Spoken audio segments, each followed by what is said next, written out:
plastics conversation so damn hard.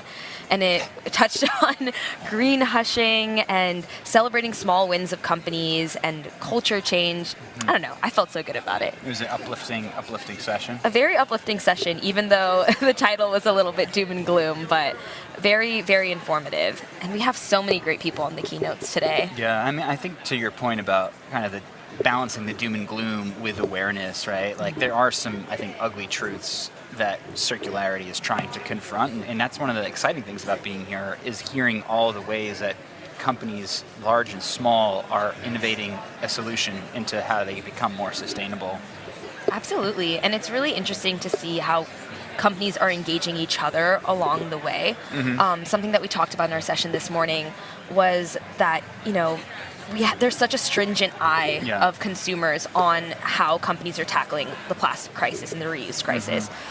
If they're doing one thing but not the other, there's a lot of scrutiny, just with consumers becoming more educated, which is great, but also lends itself to companies starting to feel discouraged. So celebrating small wins in reuse and small wins in circularity sets the stage and sets the foundation for, amplifying bigger wins, which is really interesting. I think that to that point, I mean, there's a pretty strong body of research that building on little victories helps us get to snowball effects, where it's like we get more and more momentum behind these things.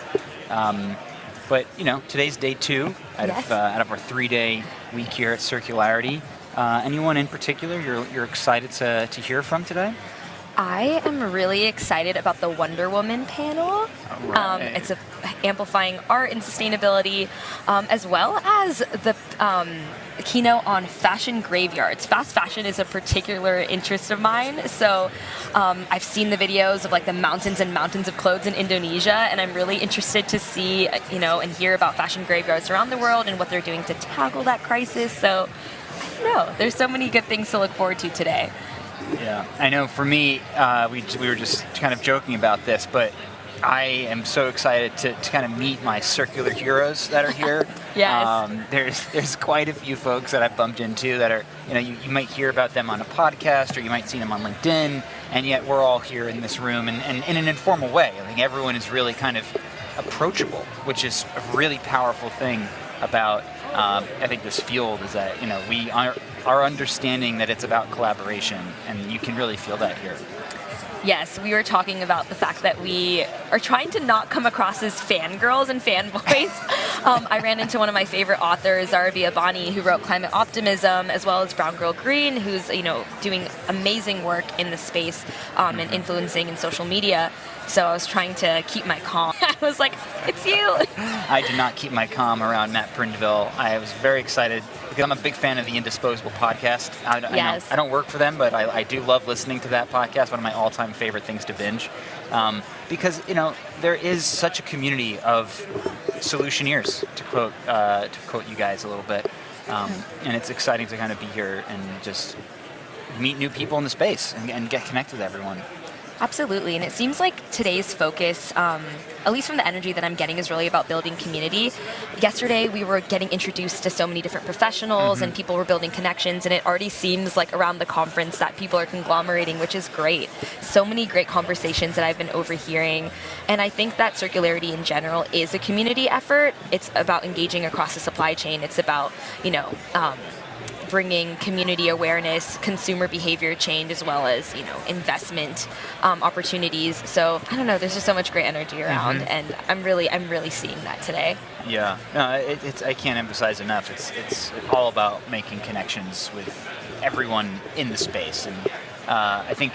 I forget, it was the folks from, I think, HP were talking about the importance of sort of making this supply chains more sustainable. And that means you're engaging with all different kinds of teams within your group to do that.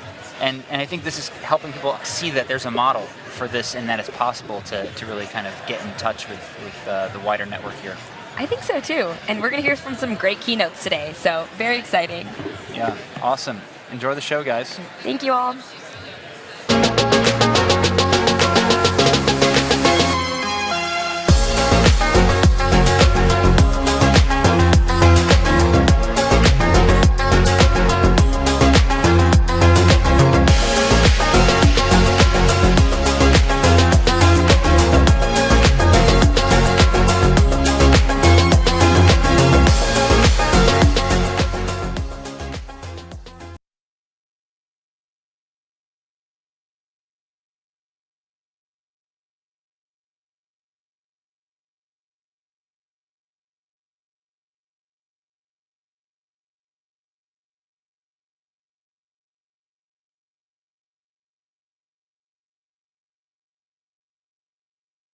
Stage.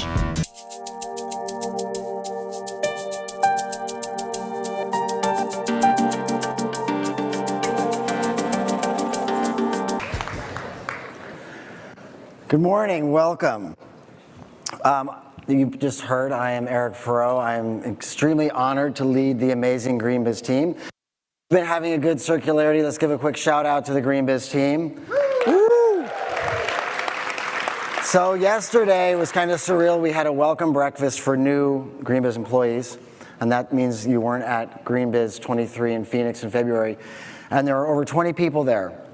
And for me, that was really weird because when I started 13 years ago, there was a total of 10, so double what we were 13 years ago, just with new people. We're going to hit about 80. So actually, before I do this, I want to do a quick little experiment. If you were, I'm going to make you stand up now you got all cozy. If you were at Circularity, any previous Circularity, please stand up for me. Okay, and if you've been to any Greenbiz event at all, ever, please, and stay standing, also stand up, any Greenbiz event. Okay, now sit. If you're new, this is your first time, please stand up. Okay, so to you, I say welcome home. Welcome home. We're glad to have you here. Okay, what do? Greenbiz empowers professional communities to confront the climate crisis. Pretty simple yet profound. It's a great place to be. I spent my whole career in tech, and I can tell you I love tech, but I'm never going back to that when you can do something as impactful as this. And that's how we do that. How we do that is we really think about a future state that we all want. And you're all here because you believe in that future state. And you can think about it sort of in a ecosystem development. It's not just knowledge transfer. We're really ultimately about building ecosystems, connecting innovation folks with large corporates, with academia, with everybody basically, and creating the conditions to create the change that we need. We do use servant leadership to drive that.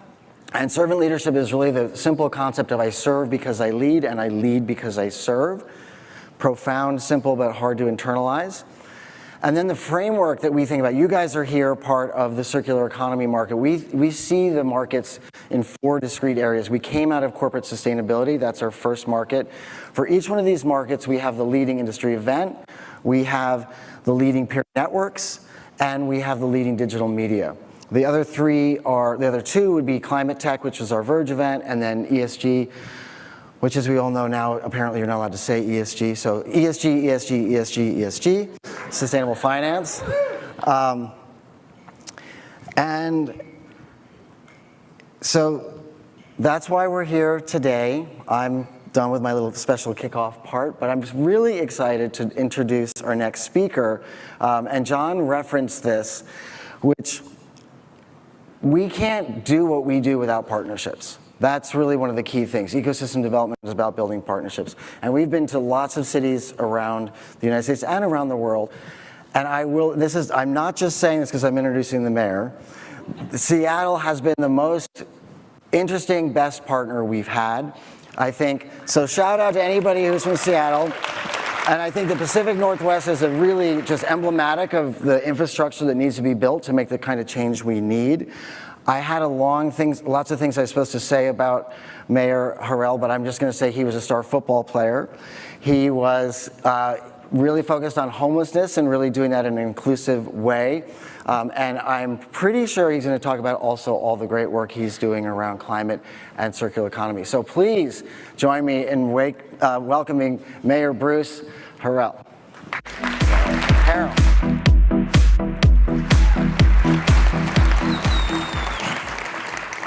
Thank you very much, Eric, for that warm introduction. Boy, I'm excited to be here. I have to tell you that this is my very, very first speech where I said this morning to ChatGPT, give me the most powerful speech I can give to Circularity 23 conference. I got a few bites on it, and I said, now make it better than Jay Inslee's speech. Actually, I haven't used it yet. I just have play around with it and stuff like that. So these are speeches that a compilation of some of the work we're doing here, and I'll try to speak from my heart as I generally do for those that I do not know. Thank you for being here in Seattle, number one. I think that you're seeing a good taste of the weather that we do not tell other people about, because we are actually one of the fastest growing big city in the country right now. And I like to think it's because of some of our, we're a city of innovation. You may recall, and unfortunately a lot of you are younger than me, but you may recall the city of Seattle put itself on the map to be a city of innovation during 1962 during the World's Fair. We erected a space needle and we put the monorail up, and we said we'll be a city of forward thinking. And from that, we continue to grow in the world of high tech or biotech and through our university system. And we always try to say that we will innovate here. And when we talk about sustainability and innovation, green literally is in our name as the Emerald City. We do have a track record as an international leader in waste management, water stewardship, environmental justice, and climate policies, which quite candidly is sort of an add-on to us trying to be forward-thinking in our approach. We clearly are striving for a circular economy, where materials and water and resources are valued and nothing is wasted. Now, for those that don't know my personal background, I'll take a little point of personal privilege. That I grew up in sort of a biculture home. And my father, who was an African-American that came up here as a young man from New Orleans, Louisiana, he was, as my kids would say, tight with the money. We wasted nothing in the Harrell house. And he met, when he was 14, a little woman that was Japanese, and they went to the same high school together. And they got married when they were young and married their whole life here in Seattle. I attended the same high school they attended here. And she was, as my kids would say, tight with the money.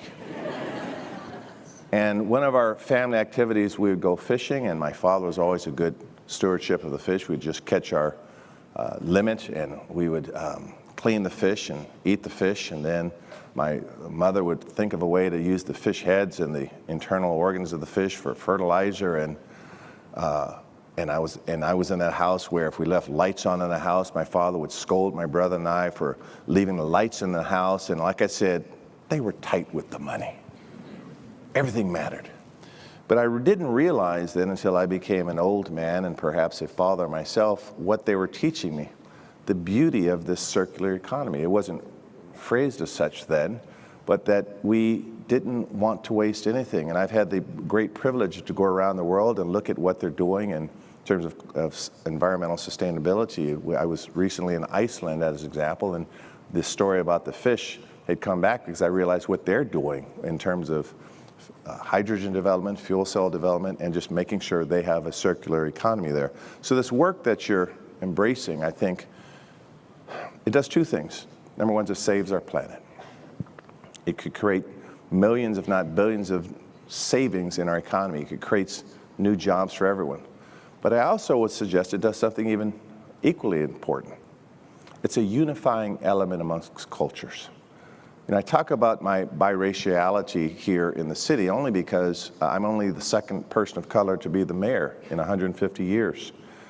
And thank you. I'm very proud of my voters to recognize that the beauty of diversity, the celebration of diversity, is only important when it leads to a path of commonality, that which we have in common. And I will share with you that this desire, this passion to establish a circular economy in everything that we do, waste not, want not, this notion we could create a green economy and save money and create jobs and not hurt business but build business, this is a unifying element across all cultures. So secondly, I think my point is that this is a unifying element. And quite frankly, we do live in a country that has been obsessed with race. I want to repeat that, obsessed with race. That many of you have gone through the civil rights era, and we talk about some of the issues. It seems to come up over and over again. And as a biracial kid, this made me almost nauseous as a kid because I never knew where I fit into that argument. My wife, who happens to be African American, and she has the intersectionality between race and gender, that when these discussions erupted as a young child, and she and I had gone to college together, I always wanted to change the subject. But here I am, I've been elected 4 times in this city. I'm now the mayor that I say, well, in everything that we do, whether it's education, public safety,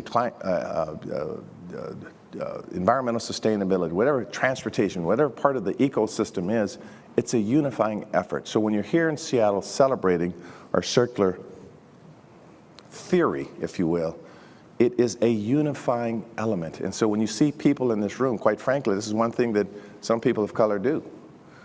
We'll walk into a crowd and see how diverse it is. We'll walk in and we'll size you out. And I believe here in Seattle, at least I can't speak for your respective cities, that we embrace diversity. And not just, you may think I'm just talking about racial diversity. I'm talking about diversity in any way that you define it. Age, religion, gender, personal preferences in life, whatever it is. And you embrace it. And you don't just huddle around the coffee shop with everyone that thinks just like you. This work we're doing in the circular economy is going to be, I think, one of our most unifying elements in our country. We have the potential to generate billions of dollars in cost savings and economic developments, economic benefits if we do this right. I developed, we are recognized here by C40 as an international leader in fighting climate change and environmental sustainability. Our One Seattle Climate Agenda is not just about environmental sustainability, but again, supporting jobs, supporting business, supporting entrepreneurship. It's our opportunity to build these equitable green jobs that we're all talking about. And when I use that word equity, I know you embrace it. I believe you embrace it. I do my homework before I talk to conferences, and I get asked to speak at a lot of conferences. And when my staff helps me with looking at the format and the vision and what's been done in past years, I will ask, is this an organization, is this a movement that embraces equity? And indeed it is. In closing, I'll say this, that I believe that young people like me, young people have to be at the center of this movement. I recently had a meeting with our Secretary of State, Antony Blinken, and 5 mayors of Ukraine just a few weeks ago. And I talked about when I was a young kid that the Vietnam War was omnipresent in every demonstration. I said it was the college campuses and the kids that brought attention to it. And some of the cities in Ukraine are at least one city that I know of is filled with college students. And so I'm trying to see again in a war that's an attack on democracy, and I know, and I'm going to tie this into the circular economy, bear with me, that it's going to be our young voices, the youth in all of us that will continue to be vocal and to oppose that war that's happening in Ukraine. I believe that the circular economy movement, that the youth understand this, that I embrace it as a leader of this city with 14,000 employees, one of the per capita, one of the wealthiest cities in this country. I embrace it because I grew up watching a television commercial where a Native American was crying because people were littering. And again, I had a mother and father that were tight with the money. And they said, you don't waste. And if I took this economic theory and I took this ability to organize and we worked with our businesses, for example, when we looked at we tried to move away from the single-use packaging to the reusable packaging. When we became, I think, one of the first cities that started banning many of the styrofoam utensils and some of the other packaging materials that we're using, that I didn't bludgeon the businesses with it. I was president of the city council for 2 terms. We worked with the businesses. We said, this is an economic opportunity if we do it right. So I say to you that this work you're doing, number one, is a unifying element. It's a movement in equity. The youth will help us. The youthful spirit will help us. And this could be one of the greatest unifying efforts that we can embark upon in our lives, particularly those who are in the 4th quarter of their life. I'll close with a joke. You get 4 quarters in life. 1 to 20, 20 to 40. 40, 60, 60 to 80. I'm in the fourth quarter. Now, some of the users are saying, well, shoot, I want to live longer than 80. It's okay. You get 5 years of overtime, each overtime. You go 3, 4 overtimes if you want. I'm going for overtime myself. You go for overtime. Thank you for being here in Seattle. We love that you're here. Thank you very much.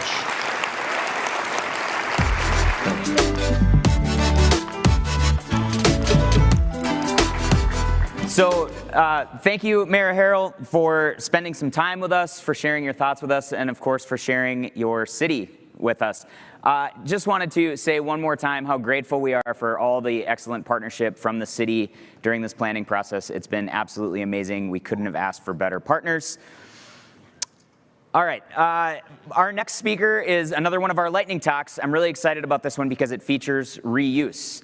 Reuse is a big trend. We are excited to promote it as much as possible. And we have our screening, live screening of the Reusees Awards tomorrow morning during our workshop. So if you're interested in learning about new innovations in reusable packaging, make sure to check that out tomorrow morning.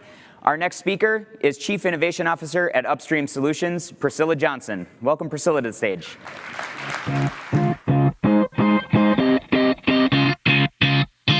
Everybody, great to be here. I will not tell you which quarter I'm in, Mayor Harrell.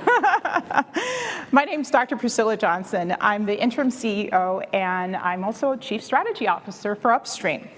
And I'm thrilled to be with you here today to talk to you about why reuse wins. For those of you who aren't familiar with Upstream, we're a nonprofit organization, very innovative, small but mighty, and we support businesses, NGOs, and governments actually to scale circular economy. A big part of what we do is actually to help build the reuse service infrastructure. We're actually a 20-year-old organization, began as a policy organization, and now we've blossomed into an organization that is now helping to build the reuse service economy.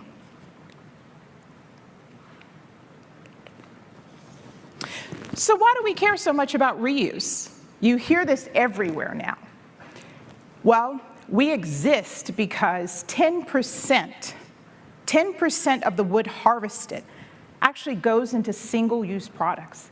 20% of all the bauxite that's mined for aluminum actually goes into single-use products. 40% of all the plastic created goes into single-use products. And 50% of all the glass produced goes into single-use products. So that is why we exist.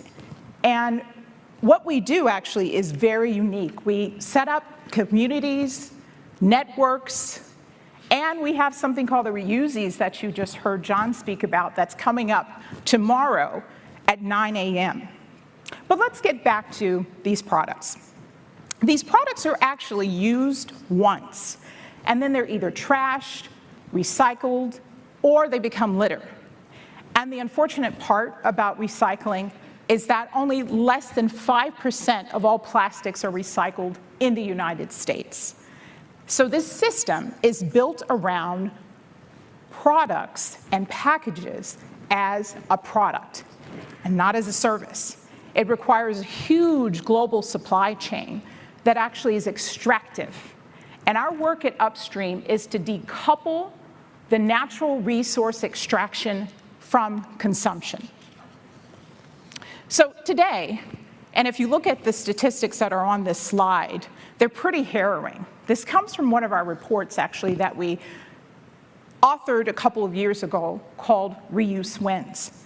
And it'll show you that 1 trillion disposable food and beverage packaging items are used each year in the United States. And of those 1 trillion, 67% actually end up as trash. Real progress, that's what we're about at Upstream. And what real progress looks like is an attention to reuse. The reason why we're so focused on reuse is that it addresses the natural resource extraction and tries to decouple that from our consumption. It's really good for the environment at the end, it's great for the economy, and it's good for jobs and our communities. And this is why we believe reuse wins. So a couple of years ago, I mentioned to you that we had written a report called Reuse Wins. And if you look at these slides, the data actually speak for themselves. And yes, I'm one of those folks that thinks data is plural. Oh, I got some applause out there. And as you can see, it's not just a massive reduction, actually, in the use of disposables and litter. What we're doing is we're saving money for businesses, we're actually saving communities money, and we're also creating a much more appealing way to consume things. Because we still want the convenience of single use, but we don't want the waste. And we believe an even bigger portion of today's throwaway economy can be replaced by reuse systems and services. And I'll just tell you what this looks like. Just close your eyes for a moment and imagine being at a ballpark and concerts and everyone is drinking beer and soda out of real cups. And at home, your favorite beer, wine, or soda all comes in refillable containers. And these containers that you buy in the store, you can actually drop them off back at the store or while you're on the go. And as I mentioned earlier, Upstream is helping these businesses and nonprofit leaders to actually co-create the reuse future. We've been looking upstream for solutions to plastic pollution for 20 years. We've also spent the last 2 years ideating and developing a transformative tool that allows food service companies to calculate cost, waste, and greenhouse gas emissions. And we're helping them to manage their shift from single-use plastics to reuse. And we call it chart reuse. And we're announcing, actually, its availability to the public today here at Circularity.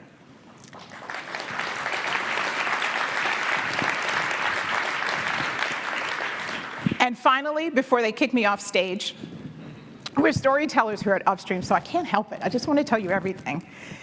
The main characters of those stories are the heroes of the reuse movement and the pioneers, the trailblazers, the entrepreneurs that you probably have met here at Circularity. They are changing the game. So the third annual Reuse Awards, also called the Reusies, celebrates these heroes, and it broadcasts live here on Wednesday morning at 9 a.m. in Quinault. And I hope to see you all there soon. Thank you.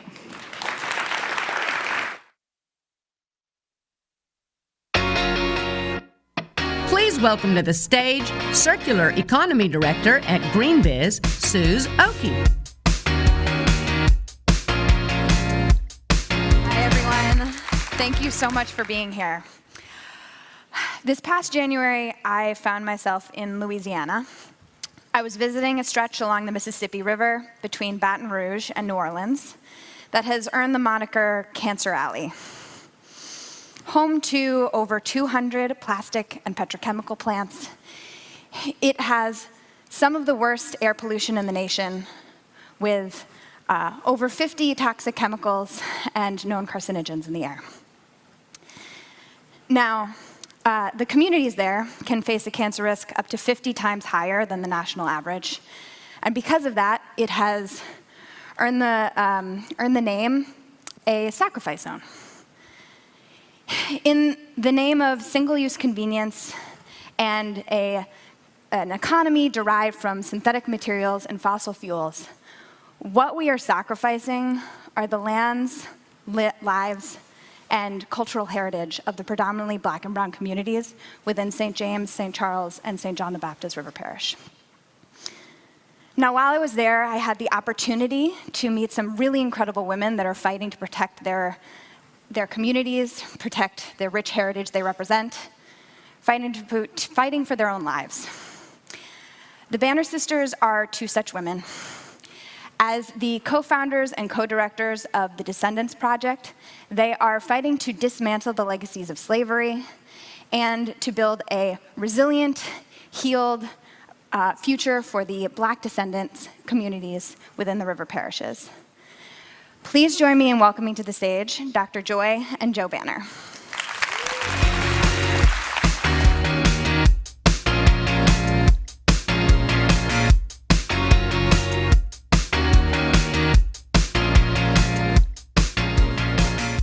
Well, thank you so much for being here with us today. Thank you for having us. To kick us off, I'd really love to hear a little bit about your home and what you're fighting to protect there with the Descendants Project. Yeah, so our neighborhood was originally founded by our great-grandfather about 100 plus years ago, 120 years ago. And when he started his family, and then grew his family and purchased land. It was a small, we would call it micro-farming now, but purchased land, and we had a great uncle who also purchased land. And so as our neighborhood expanded and the family expanded, we lived around our family, especially our elders. And so we grew up with that history of the place and being part of a neighborhood that was also our family compound. And we just absolutely loved it. My happiest memories is being out in the yard in Louisiana, sometimes in the heat, sometimes in the mosquitoes, but just listening to those stories of their life growing up along the river, and they loved folk tales and sharing different stories. So we just grew up with a love of that history. And so, yeah, that's we just, first and foremost, a small rural community alongside the Mississippi River. We have the levee that protects us from the Mississippi River that we walk and bike on. So just a really lovely, green, peaceful community. That's wonderful. And the Descendants Project is fighting to protect that area. One thing that I want to touch on is that there's a pretty clear correlation between where the petrochemical build-out is happening in your communities and this ugly correlation with plantation land, with many of these petrochemical plants being built on the physical former footprints of these plantations. Can you share with me a little bit what we lose when we build over these ugly pieces of our history, but also build in these communities that are descendant from many of the slaves that actually worked on these plantations? What's the impact there for you? For us, it is a removal of our history and also denying what our ancestors contributed to the area.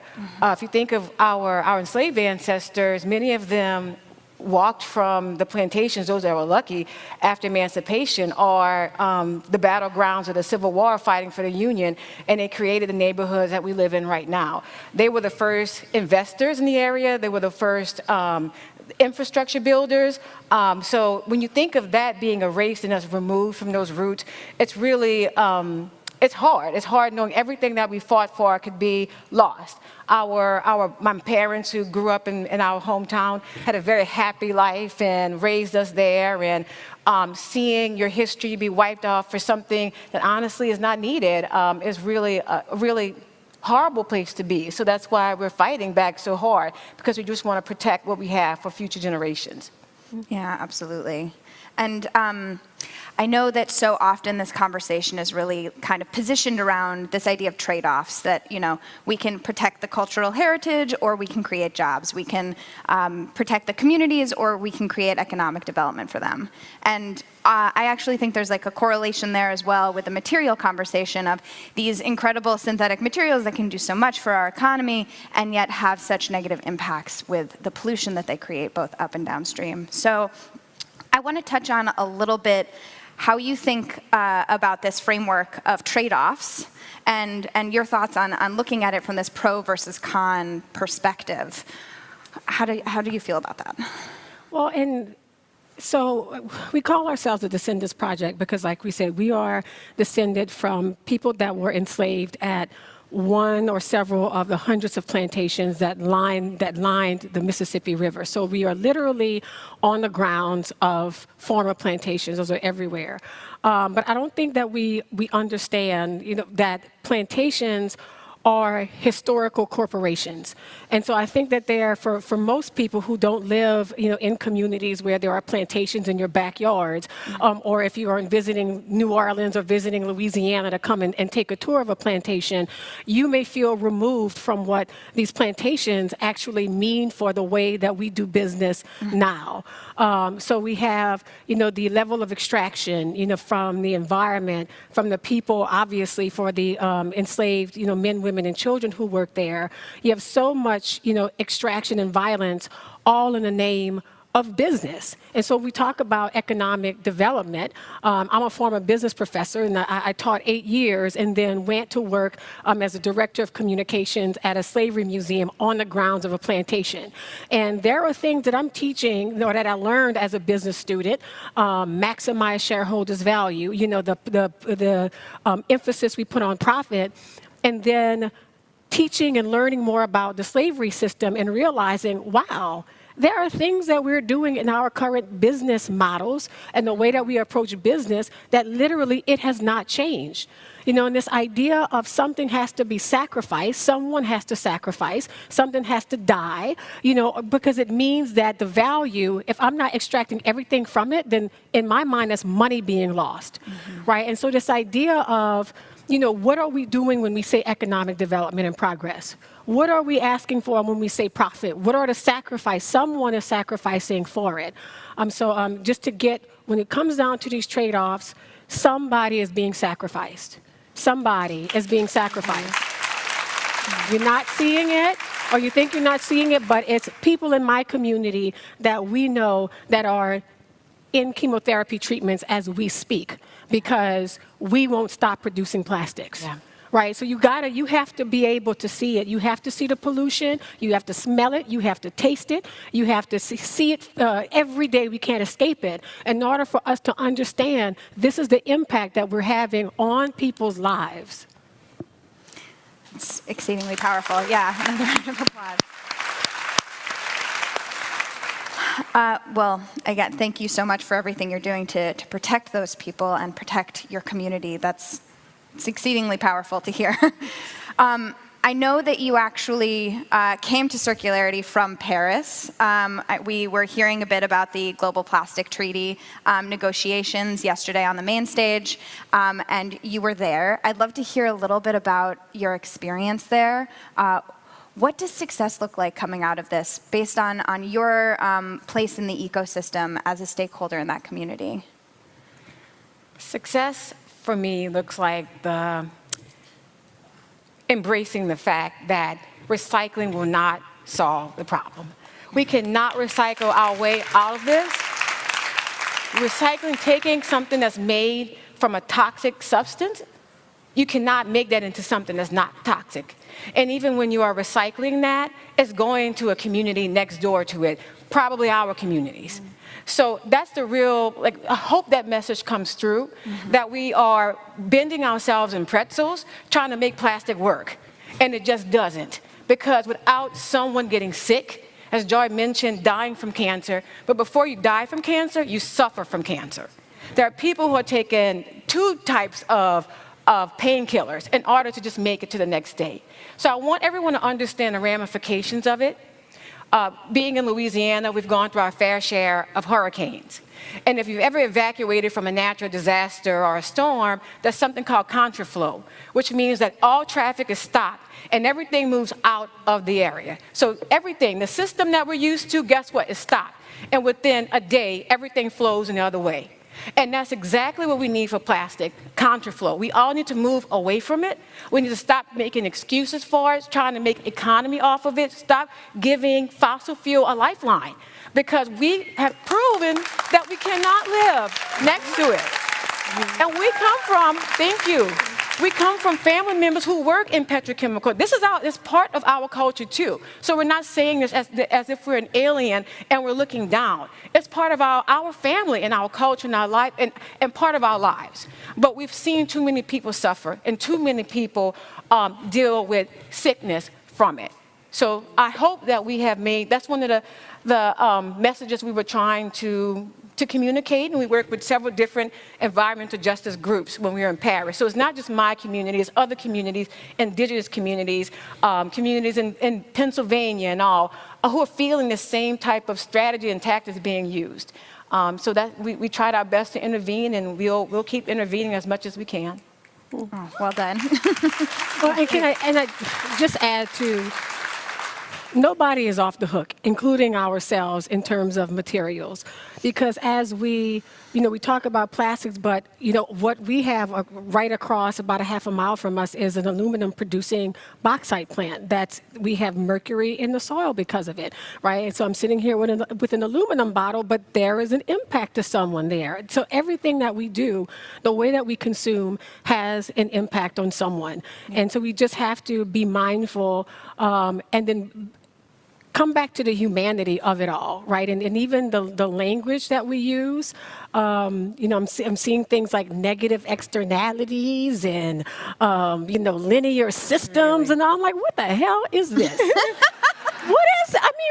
So you're going to come into my community, right, with council members and decision makers, and that's going to look at these words and like, yeah, negative externality. Yeah, you're right. Okay, yeah. Great, right? And then you have that language has allowed access to coming in and polluting my community, because no one is going to stop and say, I don't understand what you are talking about.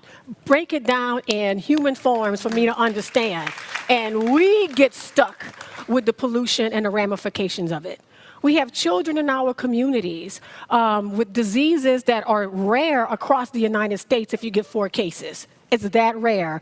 We have 4 cases within 2 neighboring parishes alone. We have our asthma rates, asthma hospitalization rates, I think are double the countries, right? Double the states. Our poverty, going back to, the economic development and jobs. We have 14 industries in St. John the Baptist Parish. We have our GDP is the same as a country of Switzerland. Yet our poverty rate is double that of the countries and 1/3 that over the states.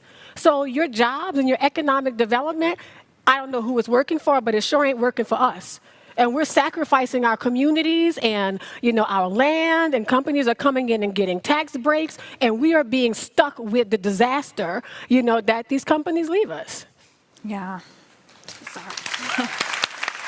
I'm still jet lagged, so my filter is not. I love it. Keep going. So much of, I think, the conversation, particularly in Paris, and when we talk about plastics and all of these materials, is really talking about the downstream impacts, the how can we solve this with recycling? And I think so often the conversation isn't really deterred back to that upstream impact, which is where you're sitting in your communities. So I'm glad that you're fighting and pushing our attention back upstream and thinking about how do we reduce, not just recycle and resolve once it's out in the world. Right. Yeah. Well, we have this huge community of sustainability leaders here, and I want to ask you, what call to action do you have for them? How can they get involved to help you with the work that you're doing to protect your communities and to continue to push these voices in the kind of conversations that are happening in Paris and elsewhere to make sure that we're acknowledging your role in the system and your place as a stakeholder in this? For me, I think what would be helpful is a realization that your product is not the container that it comes in. That we buy your products or use products based on the benefits it gives us. However you give us those products is how we're going to get that product. So for us, and I'm just talking about the, for me, having that, I will get that and however you present it. And so there's a lot of control that you have over how we buy your product. We don't want to buy your trash. I don't want to deal with the trash being produced. I don't want to deal with the trash and disposing of it and then feeling guilty when I can't dispose of it. So all of those go into what I want to just to just to keep bringing up is that we shouldn't have to deal with your trash. There are great systems out there, I think, that have been used before. What happened to many of these businesses that existed before plastic was in the economy? They operated, right? They went maybe sometimes over 100 years without it. So tapping back into the systems that were in the past that were used successfully should be something that you're looking into. And also, I just want you all to remember, too, it's about environmental justice. And I have to say, throughout this conference and sitting on the panels, I haven't heard that term used a lot. You have to focus on environmental justice. Environmental racism has to be part of your solution. And what I don't want to hear is that, oh, well, I went to my finance team and they said it was too expensive. If it was your family member dying of cancer, would it be too expensive? Right. It would not be. So I ask you to think of us. This is why we're here. And honestly, it's hard for us to be here when we have some of the biggest users in the world, right? But we're here because we want you to know that we are people, we have families, we exist, we will not be ignored, but we really want you to help us through the situation as we just try to be healthy and happy. And I have confidence that you all will help us get there.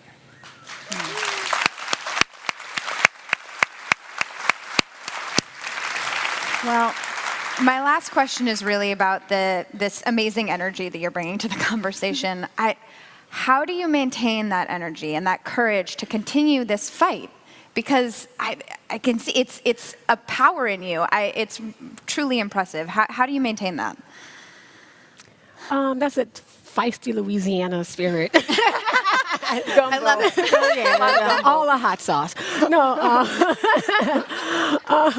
but no. In all seriousness, I think the bittersweet of our existence and our experience is that we are so close and so close to our history. Mm-hmm. And having a connection and having a knowledge of our ancestors and what they sacrificed for us and how we truly, I have to imagine that they prayed for us to have freedom and liberation, and for us to be able to be in this spot, in this space, and power, and understanding that we have the power to fight back, and that we're winning some battles throughout Can Rally, and our communities are realizing the power of us as a people, understanding that nobody needs to come in and save us. Mm-hmm. Nobody needs to come in and give us wisdom that we already have,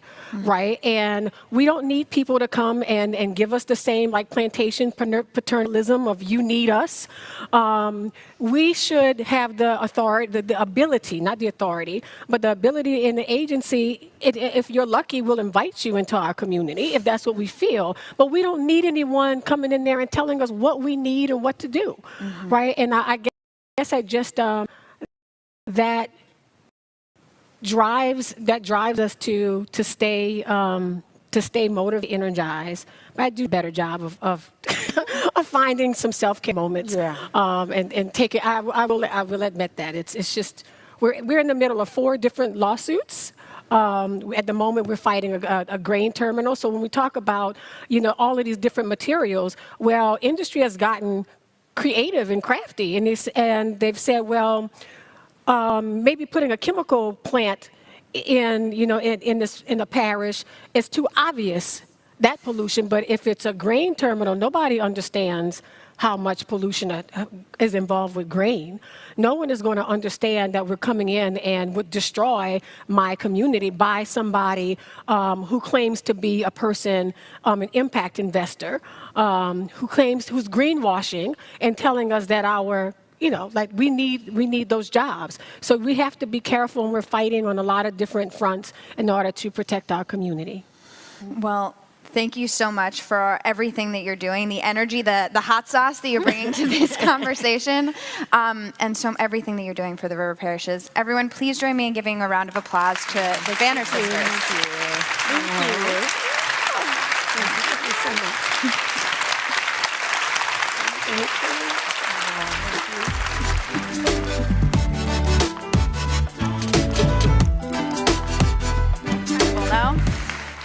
Our Our next speaker is the executive director and founder of the Refugee Artisan initiative. Since its founding in 2017, RAI has created jobs for 30 refugee and immigrant women. They have upcycled 120,000 items and diverted 40,000 pounds of waste from the landfill. Please join me in welcoming our last lightning talk of the day, Ming Tung Edelman.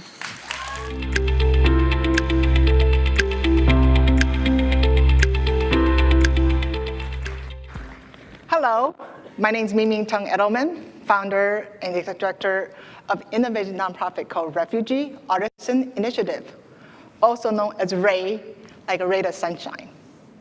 I do this work because to combine my compassion as a pharmacist over 20 years, my love for fashion, and give back to my community because I'm an immigrant from Taiwan. So I'm so pleased to be here today to share with you how Wonder Woman can turn trash into treasures.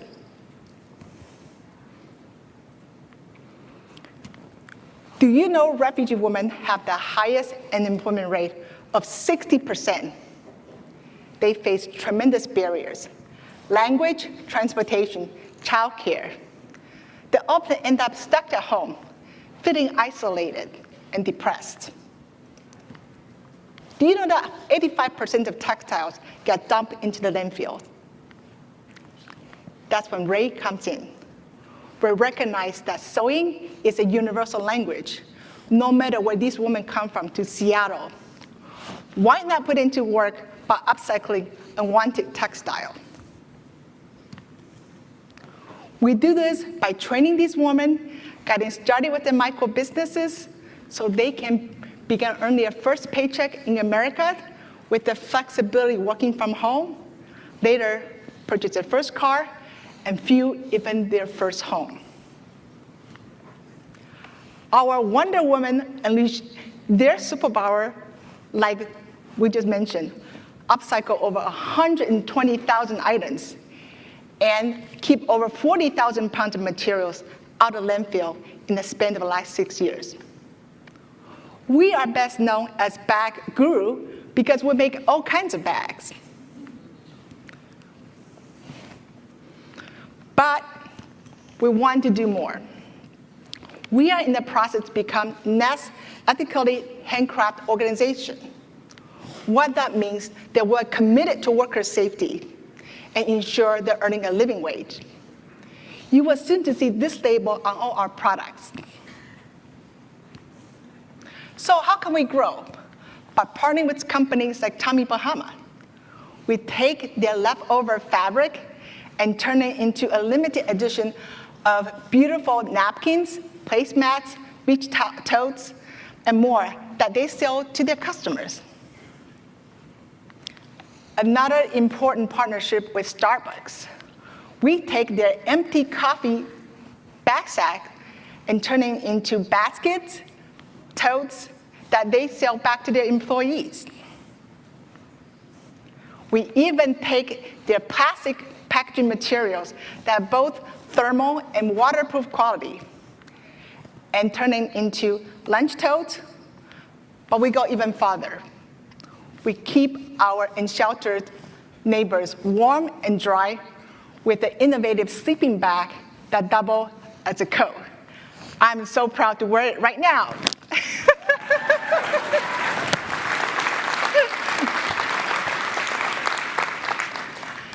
So can you tell me what these are? There is a football field full of used fire hoses. If we don't take them, they have to be incinerated. That will further cause global warming. There are many ways to upcycle fire hoses. We're currently making over 2,000 conference bags and using fire hoses as straps. These are some of the faces of our Wonder Woman. There are over 30 women from 6 countries. Many are mothers with children. Your investment to these women will uplift them and boost their self-confidence. You empower them to use their skills to become financially independent. Your impact goes beyond these women to their children, even the families they have left behind in their home countries, while preserving our planet. So now you wonder, how can you engage with Ray? By purchasing our sustainable, ethically handmade items. Second, be our partner. Let's turn your trash into treasures. Last but not least, fund our innovations and training so more Wonder Woman can unleash their superpower. Thank you so much. Awesome. Thank you, Ming Ming. What an amazing talk and unbelievable mission. I love what they do. We actually get a chance to go visit their space tomorrow, and I'm very excited about it. Next on the Circularity stage, we're going to welcome Ashley C. Hall, Director of Sustainable Packaging at Walmart, to talk about their Circular Connector tool. She'll be joined by Executive Director of the U.S. Plastics Pact, Emily Topaldo, who will then announce our 2023 Packaging Innovation Awards winners from the U.S. Plastics Pact. We're going to start, though, with a quick video on the Circular Connector, and then please join me in welcoming Ashley C. Hall to the stage. Circular Connector. Companies like Walmart are setting virgin plastic reduction targets and goals to achieve 100% recyclable, reusable, and industrially compostable packaging. To achieve these ambitions, innovation is needed. But where do companies go to find solutions? And how do innovators connect with the companies who need their help? Welcome to Walmart's Circular Connector.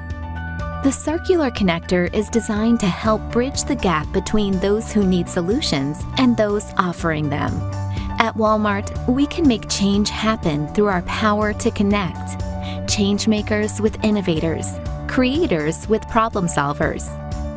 Starting with packaging, the tool is designed to help make connections and be a catalyst for circularity. Starting in early 2022, innovators will be able to submit packaging information into Walmart's Circular Connector through a dedicated web page on walmartsustainabilityhub.com. Then, the matchmaking begins. Walmart connects the dots so that you can use the solutions to solve your sustainability challenges. Submissions will be screened to check for alignment with Walmart's corporate sustainability goals. Submissions that pass the screening will be made available to Walmart private brand associates and suppliers for the consideration. At Walmart, we believe it is important to build connections that bring innovators together with the builders. To build a circular economy, we must shift course, and change begins with connections. Say hi to Walmart's Circular Connector and come join us.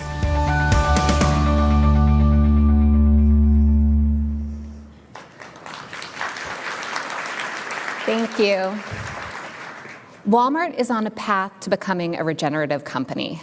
And like many of you in the audience, we have set very ambitious sustainable packaging goals.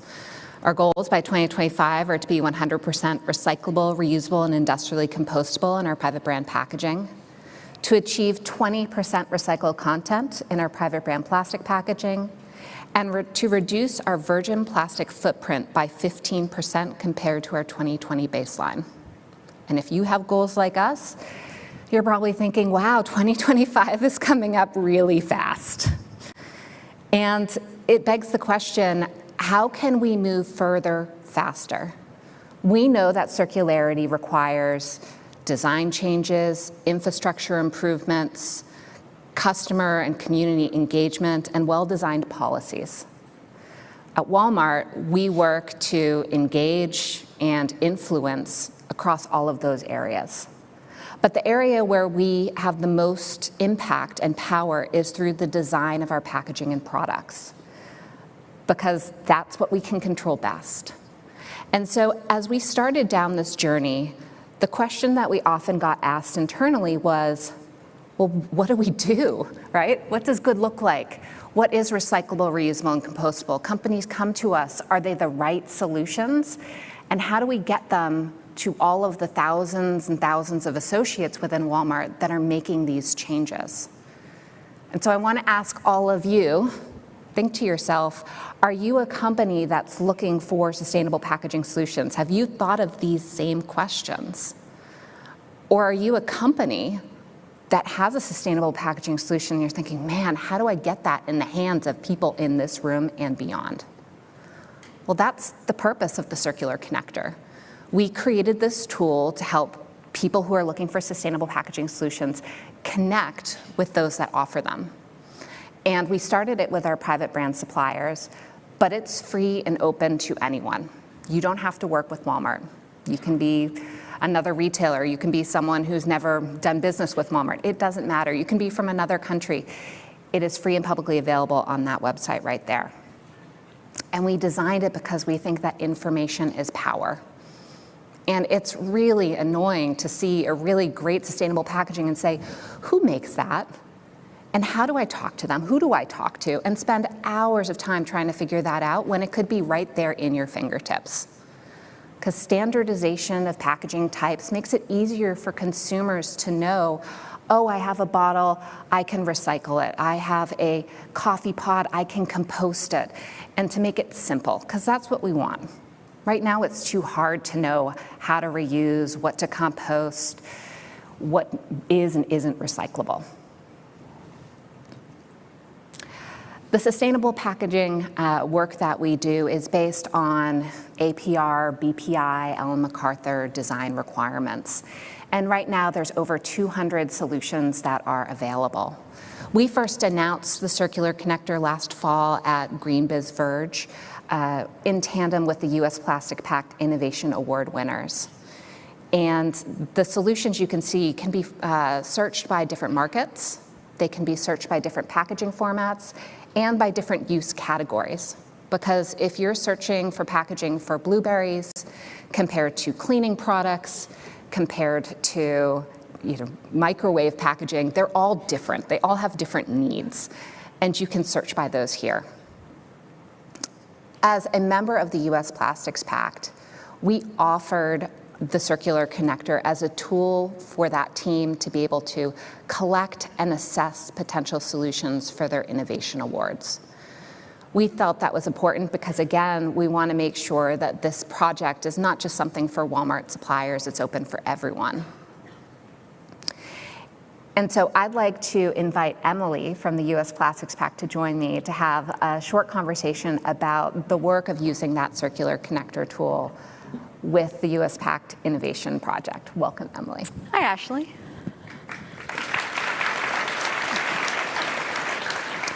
So we all know and continue to hear about the critical role of innovation. Tell us why this is important to solving the plastic problem.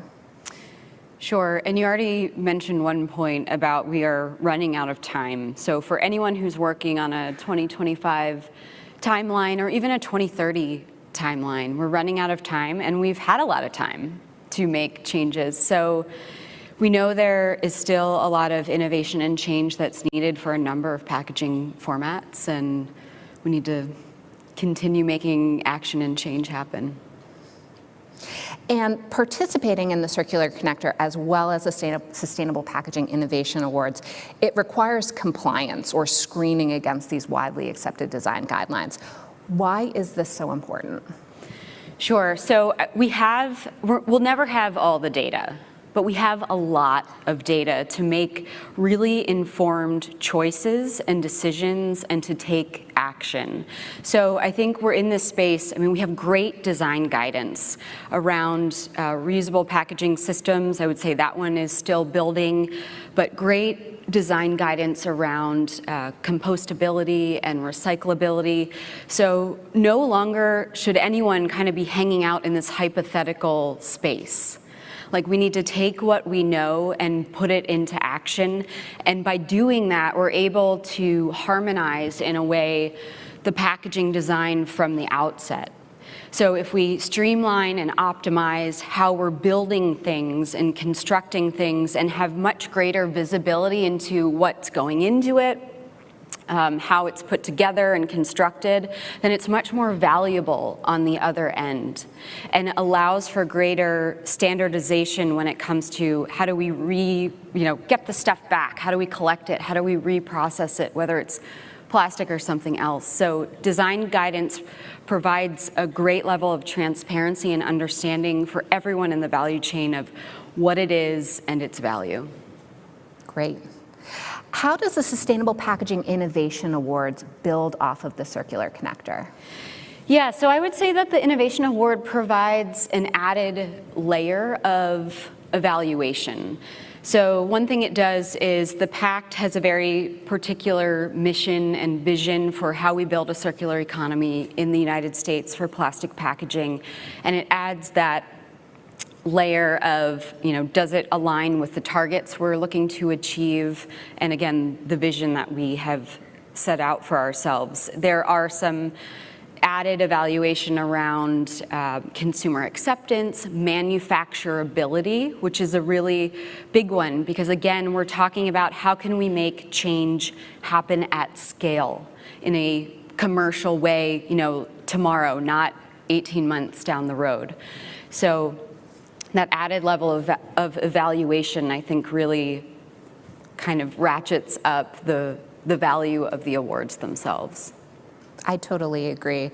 This is one of those awards where you not only know who the winners are, but you have the immediate way to connect with them, which is something we haven't seen before either. You start searching the web. Who's that person I should talk to? Okay, my last question for you is, how do the Sustainable Packaging Innovation Awards help the companies who are selected as winners? Right, and as you mentioned, so this is our second go-around. We're really excited about it. We launched and announced the first round of winners last year at Greenbiz Verge and had kind of a mix of larger companies, smaller companies, a startup company. And it's been really interesting because even the larger companies have said to us, this recognition has been a great way to reach potential customers. It's provided an added level of credibility to our particular technology or solution. So, even for big players as well as startups, just sort of the visibility and access has been really cool. And I would say as well, the added benefits of getting to have one-on-one mentoring sessions with the Walmart private brands teams has been really valuable. We've done a number of webinars and showcases. So again, trying to provide as much exposure as we can for the award winners. Great. I don't know about you, but I'm excited to know who this year's award winners are. So Emily, I'll pass. All righty. Thank you so much, Ashley. And we're so grateful for the partnership. Invite everyone to check out the connector. Okay, so without further ado, and if everyone could please hold your applause until the very end, we'll get going here. For compostability, I would like to give a huge shout out to Jack Vandenberg for their Pack Nature cellulose tube netting. We know the current formats that are in the market today for mesh produce bags are a challenge, and this is an awesome alternative that is certified compostable and actually improves the produce shelf life. Second, for refill, we have alternative packaging solutions and their twist mist technology. It's the first twist activated propellant free. Just pause there for a minute. Propellant-free technology. It can replace 10 to 30 traditional sprayers, which means you can sell refillable products without the nozzle, so you can keep reusing that nozzle. Recyclability, we have Ring Container and their Barrier Guard Oxygen Smart technology. So this is the first PET oxygen barrier to be recognized as part of APR's critical guidance. It also, for those of you who may be familiar with PET recycling, this is huge. It doesn't yellow during the process or degrade the PET material as it's being recycled. And it can be used in containers or bottles with up to 75% post-consumer recycled content. And for reuse, we have packed retail accessories. And I will just say, there is so much opportunity for reusable packaging systems in the business-to-business commercial space. It is so incredibly untapped in the United States, and I'm really excited that Packed Retail Accessories provides a suite of solutions to help sort of change the narrative around a lot of single-use things that happen in retail. So they provide solutions for hangers, for security tags, and for boxes. And so with that, I would love for everyone to give a huge round of applause to our award winners. Thank you very much.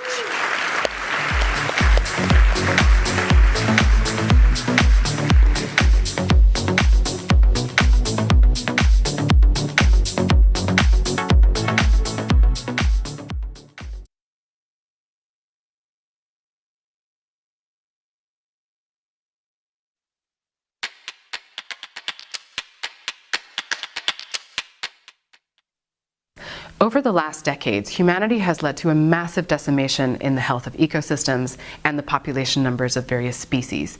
We need to reverse this trend urgently. But unfortunately, understanding our impact on biodiversity is a lot harder than understanding our carbon impact. It doesn't matter when or where you emit carbon dioxide or methane. It all ends up in the atmosphere and it affects global warming. But it really does matter where you use water or where you're farming and how that interacts with the human communities and ecosystems that surround those activities. We need to have maps, geospatial analysis using tools like GIS to really see where the different activities along companies' value chains are taking place and how those intersect with all sorts of other data layers that together can give us real deep insight if we're trying to regenerate ecosystems. My name is Eva Gladek, CEO and founder of Metabolic, and this is my big little talk.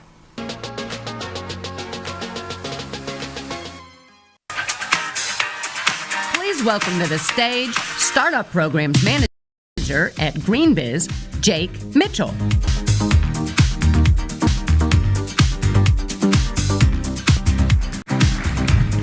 Hello everyone, and welcome to Accelerate at Circularity 23. I'm Jake Mitchell, Startup Programs Manager with Greenbiz. Circular economy entrepreneurs are shaping the future of every industry, reframing how we think about design and fund entire systems. These entrepreneurs push industry stalwarts to change their own business practices and innovate. Accelerate is one of the primary ways in which we at Greenbiz spotlight these circular economy entrepreneurs who bring grit and ingenuity to shaping this new future. Here's how the Accelerate session is going to work. You will hear from 5 entrepreneurs who each have 2.5 minutes to pitch, after which you all will be able to cast your vote to determine the winner. I'm excited to announce that starting this year at Circularity, Accelerate winners receive funding from Greenbiz. First place wins $20,000 and second and third place win $10,000. I'd also like to take a moment to thank our sponsors. Thank you to L'Oreal and Aura Consultants for making this event possible. We appreciate your support as we build this transition to a circular economy. With that, I am delighted to welcome our 2 esteemed industry experts to the stage. Please join me in welcoming Bridget Croak, Managing Director at Closed Loop Partners, and Asim Shamali, Sustainability Strategy Senior Manager at Accenture.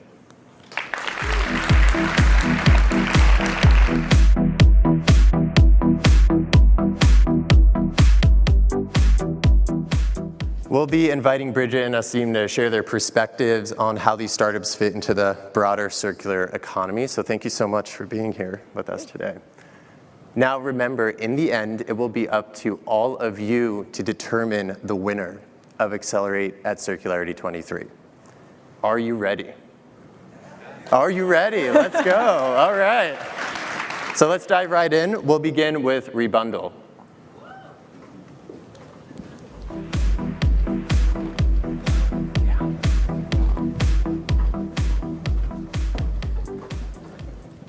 Good morning.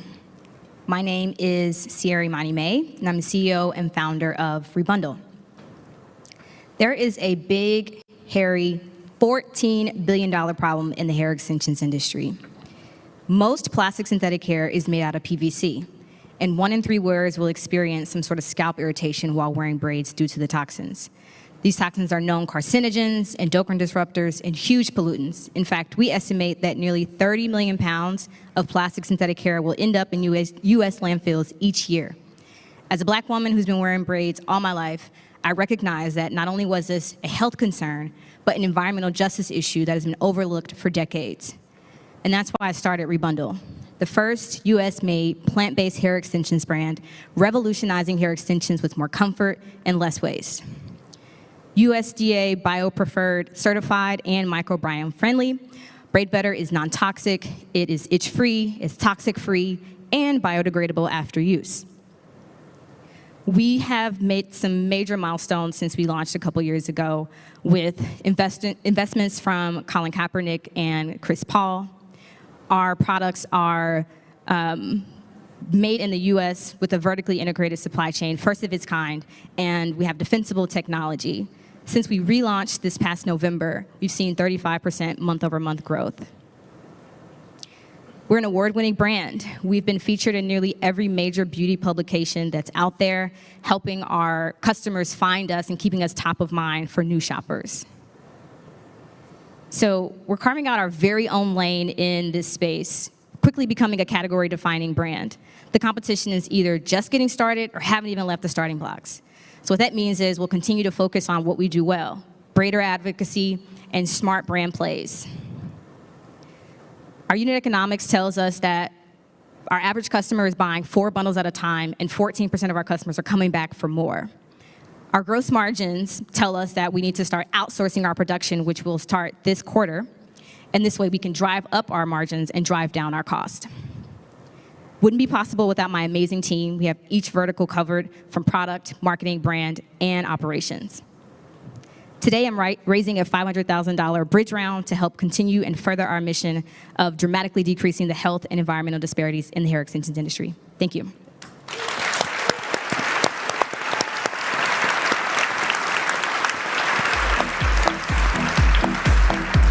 I think I'm starting to understand the pressure I put on our robots to be faster. But I'm Rob Listen-Shanks. I'm the CEO of Moog. For the last decade, I've worked in consumer electronics, where I realized I was contributing firsthand to the 50 million ton plus problem of e-waste because of how we were designing and manufacturing our products. This is one of the fastest growing waste streams we have today, but it also represents a massive economic opportunity to capture critical materials and components and put them back into a circular economy. Now, this circular economy is defined by the re-X's. It's the repairs, the remanufacturing, the recycling. And when you look at this, they all have a shared need for disassembly, reassembly, and requalification. So that's why we started Moog, to create the software and robotics to enable circular manufacturing. For us, it starts with deriving assembly intelligence out of 3D CAD models. We use software-defined assemblies to hold parameters of not how something comes together, but also how it comes apart. This enables designers to create the next generation of circular products, while also synthesizing the automation of re-X activities on in-market products today. So that automation can then be deployed on our Moog microfactories. These are robotic cells that sit inside existing ITAD and reverse logistics centers. And we use a circular business model. We sell them as a service with the ability to handle a high-mix, dynamic, ever-growing number of jobs. To give you some examples of this, we've worked with Stanley Black & Decker, and the video should play any second now, allegedly. And so you can see we've been designing the next generation of battery packs using our computational design, advanced simulation, and robotic microfactories. Additionally, we've looked at how we harvest motors out of power tools to capture that critical material. And finally, we have our automated processes of servers, which are powering the backbone of our future AI economy and allegedly circularity speeches. We use our high-precision, non-destructive disassembly to recapture, requalify, and redeploy critical components like DIMMs and CPUs to put back into the data center environment. While much of our work is still under wraps with leading electronic manufacturers, if you're interested in the intersection of circularity, design, and robotics, I'd love to chat, and I appreciate your time and attention as we talk about the future of circular manufacturing.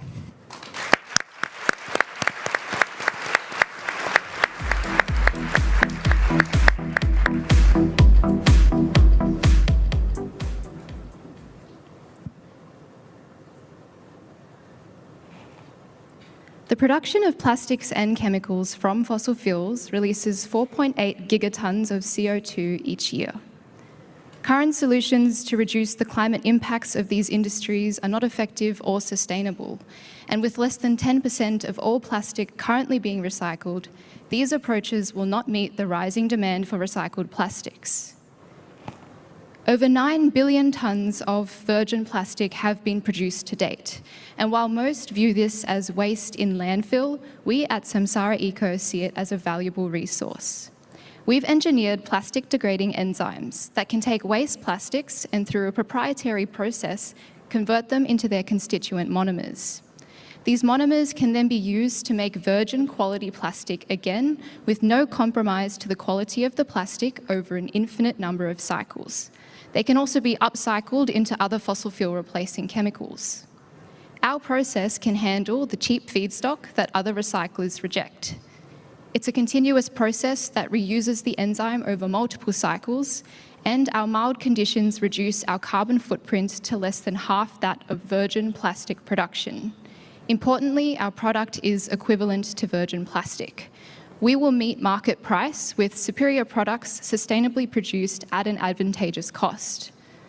Across 5 priority plastics and 20 chemicals, the total addressable market is an estimated $530 billion. However, we're expanding our technology far beyond this. In just 18 months, our technology has been proven at pilot scale, and we've raised $38 million to fund our first commercial facility.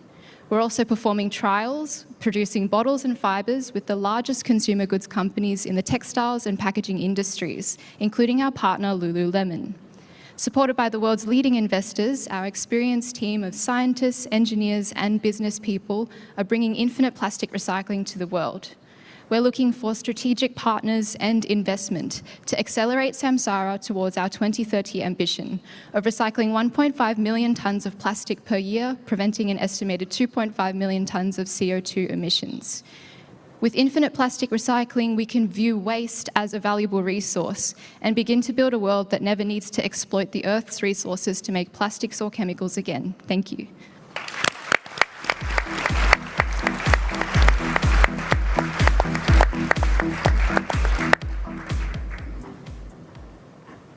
Hello, I am David, the co-founder and CEO of Fortuna Cools. And Fortuna was really founded around a mystery. So just imagine for a moment a styrofoam cooler. Imagine brushing that cooler with your fingernail and just hear that plasticky, spine-tingling sound that it makes. Now imagine accidentally dropping that cooler on the ground and look as it disintegrates into 6 million tiny little pieces that are already blowing away in the wind. So no one likes plastic foam, right? And yet everyone is still using it. Even though we heard where much of this plastic foam is produced and where a whole bunch of it is ending up. So at Fortuna, we turn organic agricultural waste into premium insulation. Our raw material is this: coconut husks, the leftover byproduct of the enormous coconut oil industry. We turn these coconut husks into premium insulation and coolers for food and beverage companies, dairy companies, confectionaries, and all of the other companies that absolutely hate plastic foam, but have no choice except to use it every day in their operations. And our coconut fiber insulation outperforms many mainstream synthetic foams by 5 to 30%. That translates into less food waste from spoilage in transit. It means higher incomes from our farmers who get to sell their waste instead of burn it. And it means a lot less plastic garbage. Fortuna's coconut insulation is really what the market has been waiting for, not only because it's cheap, as our raw material is somebody else's waste, not only because it performs well, since nature has really been handling our R&D for millennia, creating this wonder material that keeps the flesh and water of the coconut cool even in the hot tropical heat, but also because it is ready to scale. We are already producing thousands of kilograms of fiber every month. We're opening our biggest factory to date this summer, and we're on track to cross $1 million of revenue later this year. All this with impact built into every single fiber that we make. So Fortuna came out of Stanford University's design school, and today we have an amazing team of local operators in Southeast Asia and seed stage investors around the world. We have finally created an impactful, scalable installation that companies are clamoring for, and we'd love your help to make the future look a little more like this. Thank you very much.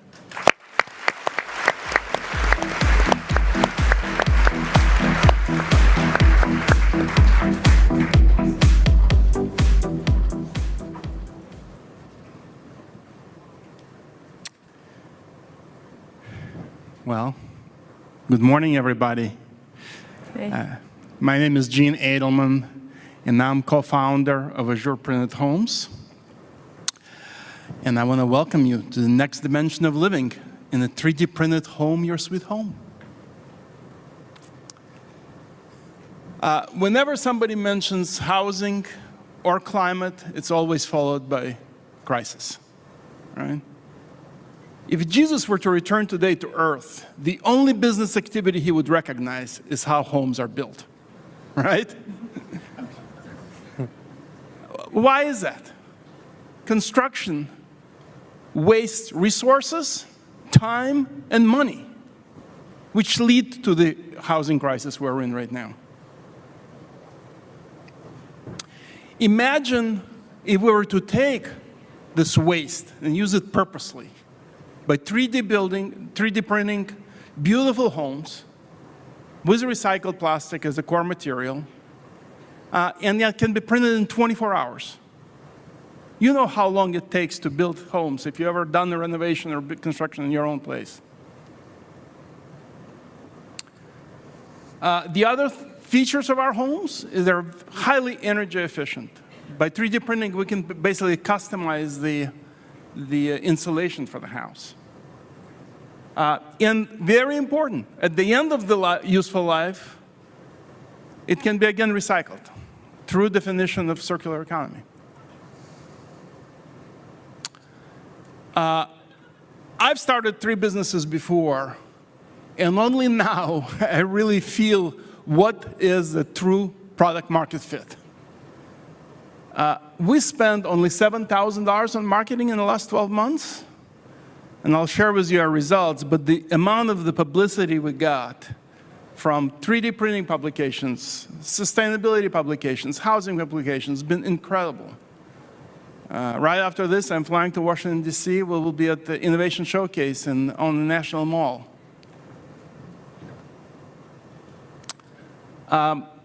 We've been working on this for the last 3.5 years. And in April this year, we got a truckload of pellets with recycled materials. We got our patented 3D printer ready and got it tuned up. And in May, we started shipping the units. Yes! That was huge! Our first focus is to solve the homelessness crisis. I'm a refugee from Ukraine, and I came to LA some time ago, and it hurts me to drive from my house to my office, which is like 7 minutes away, and to pass hundreds and thousands of unhoused individuals. There are 70,000 unhoused in LA now, and it's everywhere else, but never as bad as in our community. LA has been spending $700,000 per unit to house a single person up to now. And we can do it for under $20,000. So there is just incredible revolution. This is not just incremental change that we're talking about. It's just a totally new way to build. And who is in this audience is ready to change the way buildings are built? Let's see the round of hands. Yeah.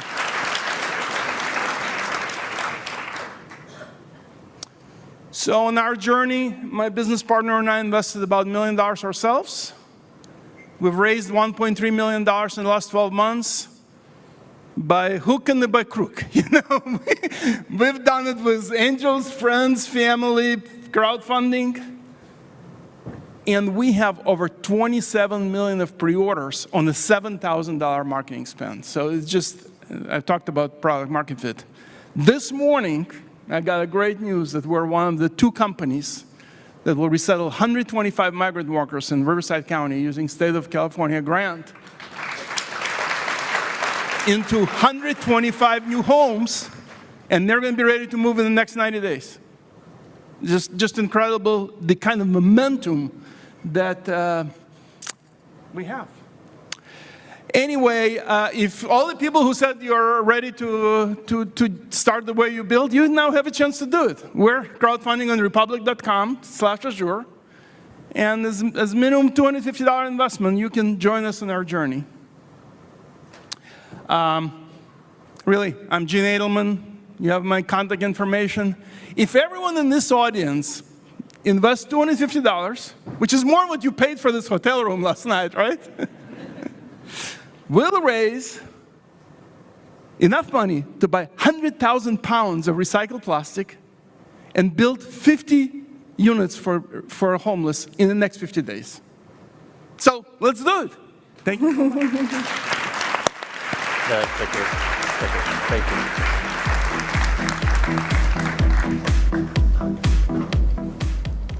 Okay. Thank you to all these incredible entrepreneurs. Can we give them one more round of applause, please? Building the solutions for tomorrow. So in just a minute, we'll hear from our two incredible industry experts here to contextualize what we've heard and what they're seeing in the market at large. But first, it's time for you, the audience, to vote for the startup that has the greatest potential to make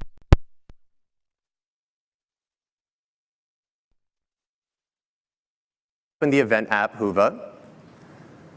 Navigate to the agenda and go to Accelerate at Circularity. Click into that. And within the session, you'll see polls. Click polls and cast the vote, again, for which startup you think has the greatest potential to accelerate the circular economy. It will close in the next 5 minutes, so definitely do it now. If someone's having trouble next to you, please help them. And yeah, it'll close. So thank you for your votes. Okay. Bridget and Nassim, it's great to share the stage with you. Thank you so much for being here. So Bridget, let's start with you. Sure. So Closed Loop Partners is an investment firm focused on the circular economy, right? Tell us which sectors you focus on and how you work with these startups. Sure. We invest across all categories of the circular economy. So everything that you saw up here was within the scope of the types of companies that we invest in. We do, in our venture fund, we have various funds, but our venture fund, we do seed stage investments across the value chain. And we're looking for companies that are, like these, that are really making kind of impact, have the right team, are going to be able to scale and show real market opportunity. Great, thank you. Nassim, let's pretty much the same question for you, but you're at Accenture, a professional services company. So tell us a little bit how you work with startups, and then how these startups you saw today on the stage compare to the landscape of startups and solutions you're seeing. Definitely. So I think circularity is a very unique concept because it takes businesses, let's think of large corporations, and it allows them to think in a startup mentality. You're basically tearing down old ways of how businesses are run today. You're driving innovation, and I think circularity is the intersection of innovation and sustainability together. And so in essence, these companies are actually starting as startups, even the largest corporations in the world. So I think when we think about these pitches that we just saw, it's similar in the mentality and how these large corporations are working to drive true transformational change.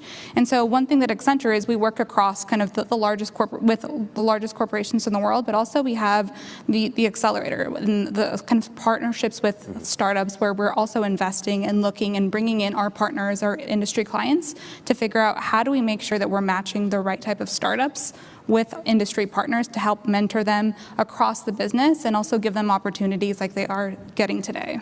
That's fantastic, thank you. And then what in particular, Nassim, stood out to you from the pitches you saw today? Any solutions or, yeah?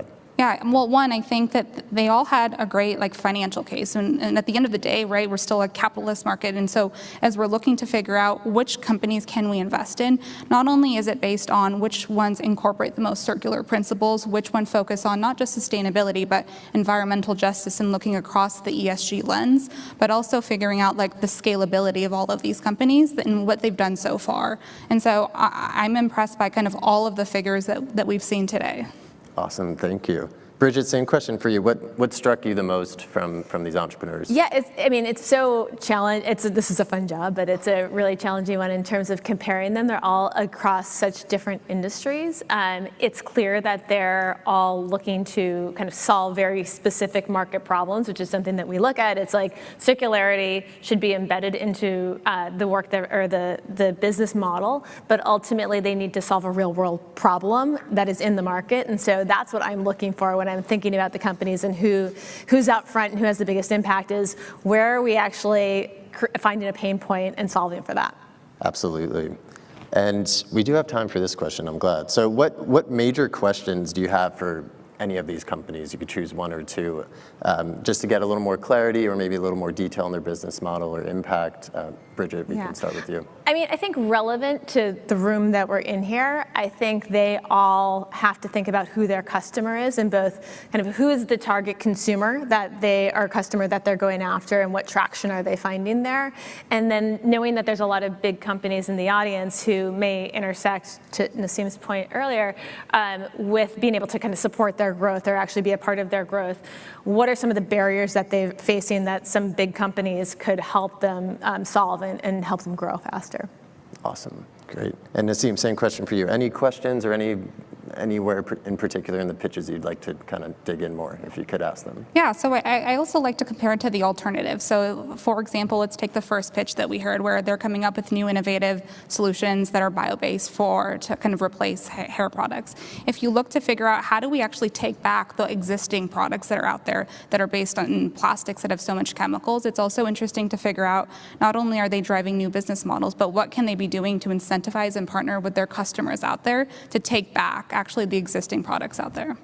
Absolutely. Okay, we're getting close to the end here, which means I'm going to put you both on the spot.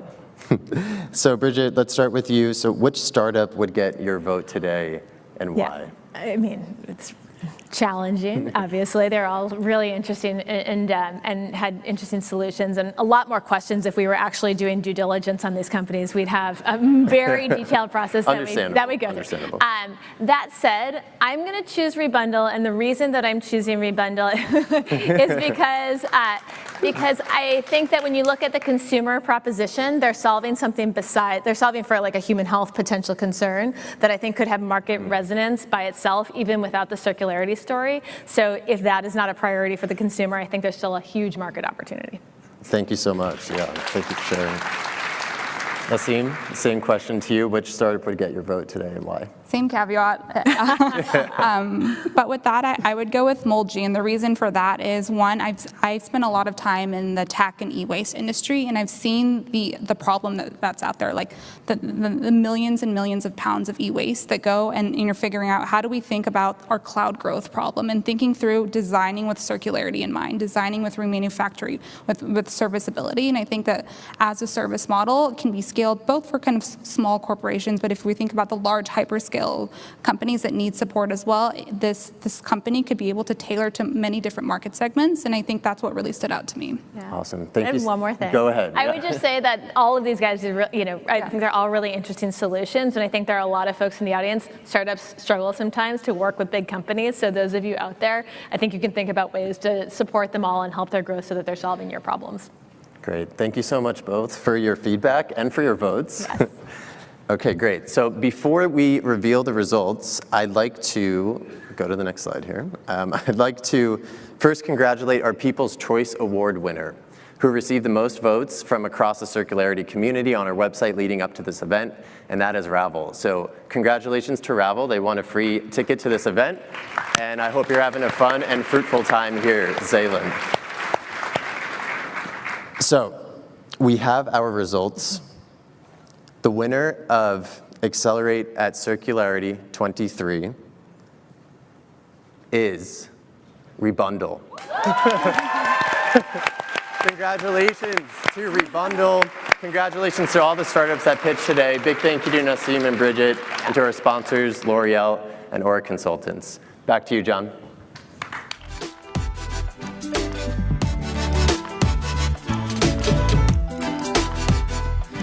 All right, I know we're running a little late. Please stick with us. This next one is worth it. You can leave after they're done and not listen to my close. That's fine. I love Accelerate. That was so much fun. But now I'd like to welcome our next speaker. I'm really excited about this one. We've learned a lot over the last couple days. I think we're going to learn a lot from Sandra. So please give a warm welcome to intersectional impact strategist Sandra Ganza to deliver our final keynote address.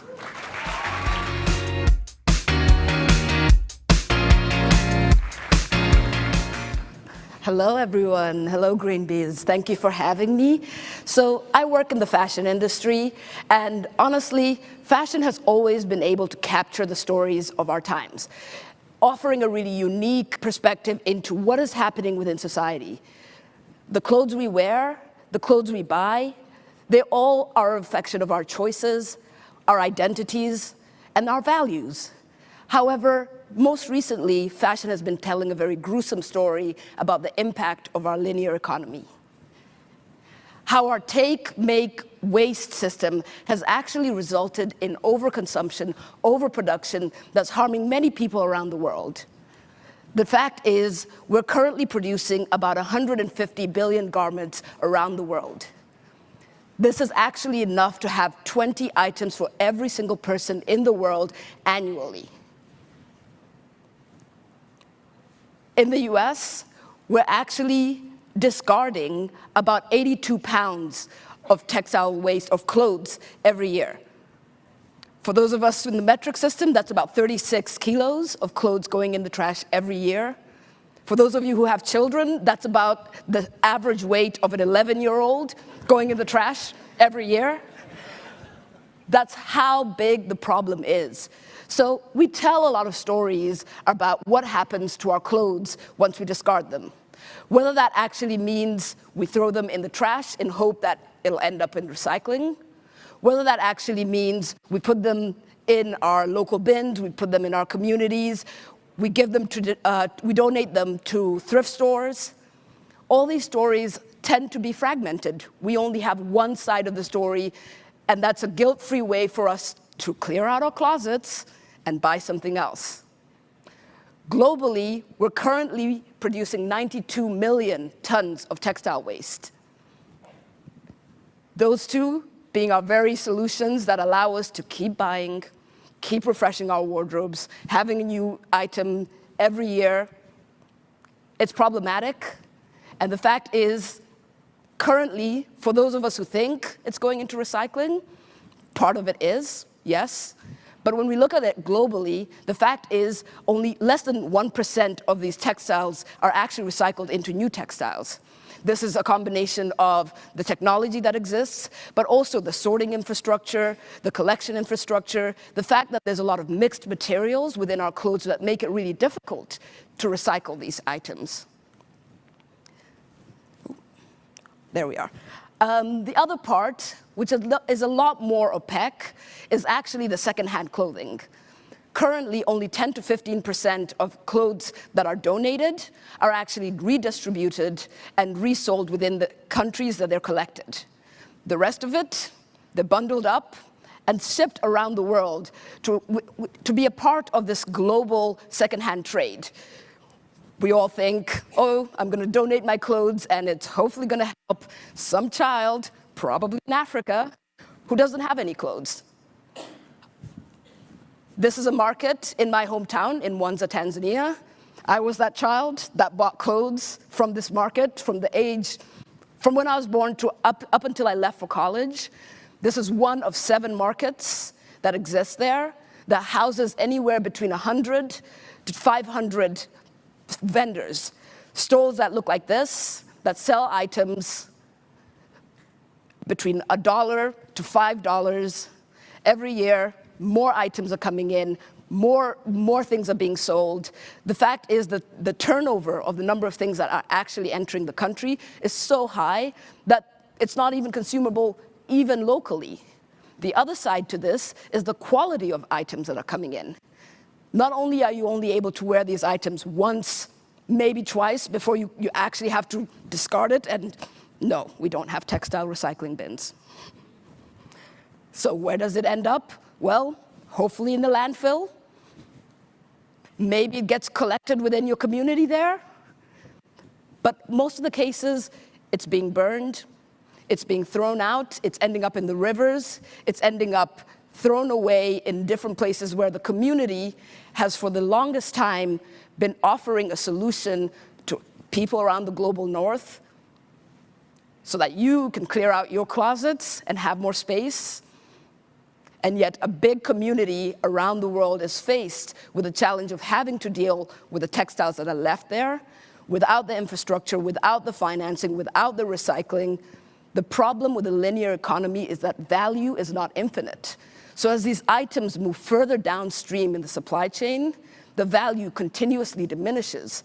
And when it lands there, there's barely any value. People are losing money buying these bales in hopes to sell them to communities, and in the end, they're ending up in trash. Their livelihoods are threatened, their well-being is threatened, their environment is threatened. It's ridiculous. The OR Foundation in Ghana estimates that about 40% of the bales that they buy are actually trashed. That means you ask yourself, why do they keep buying them? The way the business is set up means they continuously borrow money in order to buy bales and hope to make that money back. And once you're stuck in the system, it means that's the only way you hope that the next bale, maybe that will have more items. Maybe that's something I can sell and eventually be able to pay back and be able to maintain my lifestyle. But instead, that's what the communities are facing. Landfills, oceans filled with water. That's a photo from Ghana. But you could look anywhere on the internet. Peru, the Atacama Desert. In Kenya, the rivers. It's all happening. The Ellen MacArthur Foundation says about 500 billion is lost due to the lack of recycling and underutilization of these items. This is not just value that's lost by businesses and large corporations. This is value that's lost by people, communities that have dedicated their lives to solving an overconsumption and overproduction problem that is here in the West without even being assigned the job. They've just been doing it. So my ask to this group, to everybody here, the solutions that we are designing, we need to look at the different stories along the supply chain. The second-hand trade is an essential part of the circular economy, but currently it functions within the subset of a linear economy. And everybody who's suffering from it are people further down, further away, not involved in any of the solutions that are being designed today. Thank you very much.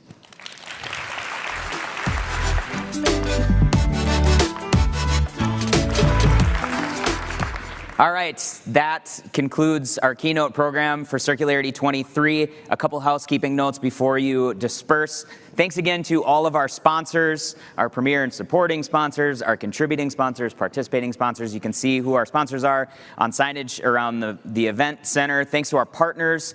We so much appreciate your collaboration on putting this together. And I'm very excited to announce that we are going to do a one-day online collaborative experience on reusable packaging in December. So please join us for that. This is a new event for us. We're very excited about it. Also, Circularity 24 will be in Chicago next May. So please join us there. We are very excited to bring this event to Chicago. And with that, have a good lunch and a good rest of the conference. Thank you. Let's face it, the world has a problem: plastic waste. But what if that waste could be broken down to its original building blocks and then used to create new materials? It would be better than recycled. It would be renewed, making for infinitely better materials. At Eastman, we're revolutionizing recycling at the molecular level. Our advanced technologies recycle almost an infinite number of times. Not only will this divert waste from landfills, it will also reduce greenhouse gas emissions. The end products will be identical to those produced with virgin or non-recycled content. So what do you see? Waste? At Eastman, we see possibilities. As the world moves forward with new ideas, new technologies, and new challenges, International Paper forges ahead to help make the world better, safer, and more sustainable. From planet-friendly packaging to pulp for absorbent products, our 39,000 employees worldwide transform renewable resources from sustainably managed forests into products people depend on every day. We're International Paper, and we're creating. To protect the climate, we're changing in ways that might surprise you.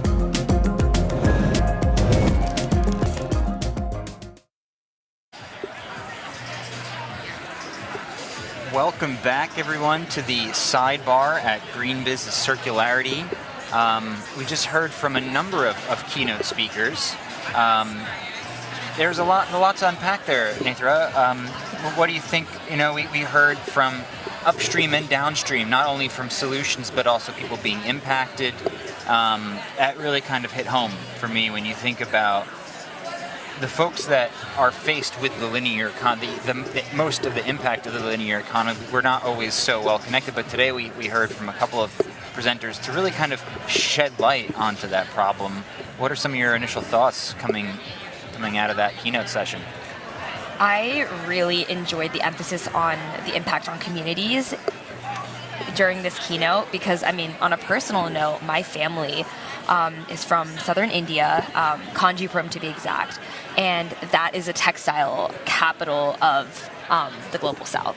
Yeah. So, you know, I've seen the impacts of fast fashion on my community and my family, particularly with waste and health impacts of that. And it was so interesting to see that in parallel with, you know, more local communities such as the one in Cancer Valley that the Descendant Project speakers spoke on. Yeah. And you could see the powerful plea that they asked for, you know, please pay attention to these communities.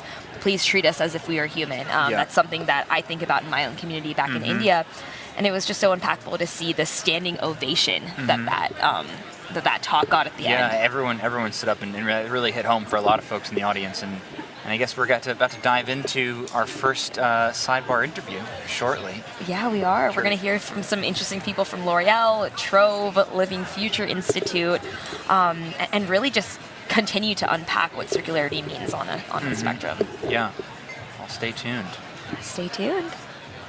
We look forward to speaking to all the interviewees.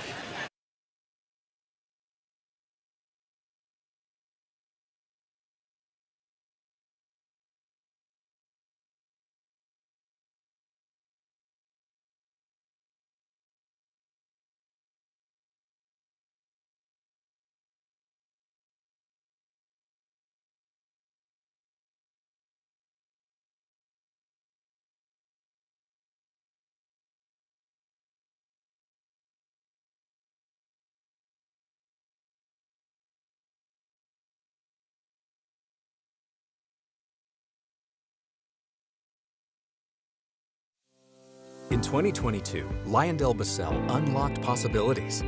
To end plastic waste in the environment, we launched a new circular and low-carbon solutions business unit.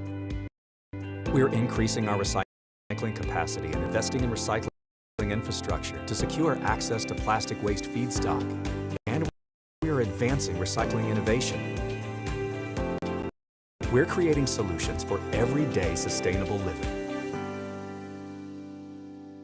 Us, a force that our world. That's why at L'Oreal Group, we create the beauty, with 61% of our natural ingredients being bio-based or derived from abundant minerals in 2022. And that recycles 100% of our industrial water by 2030. At L'Oreal Group, we create the beauty that moves the world. The world is moving quickly toward a more circular economy. We help companies to develop circular business models and seize true first-mover advantage in this rapidly emerging business priority.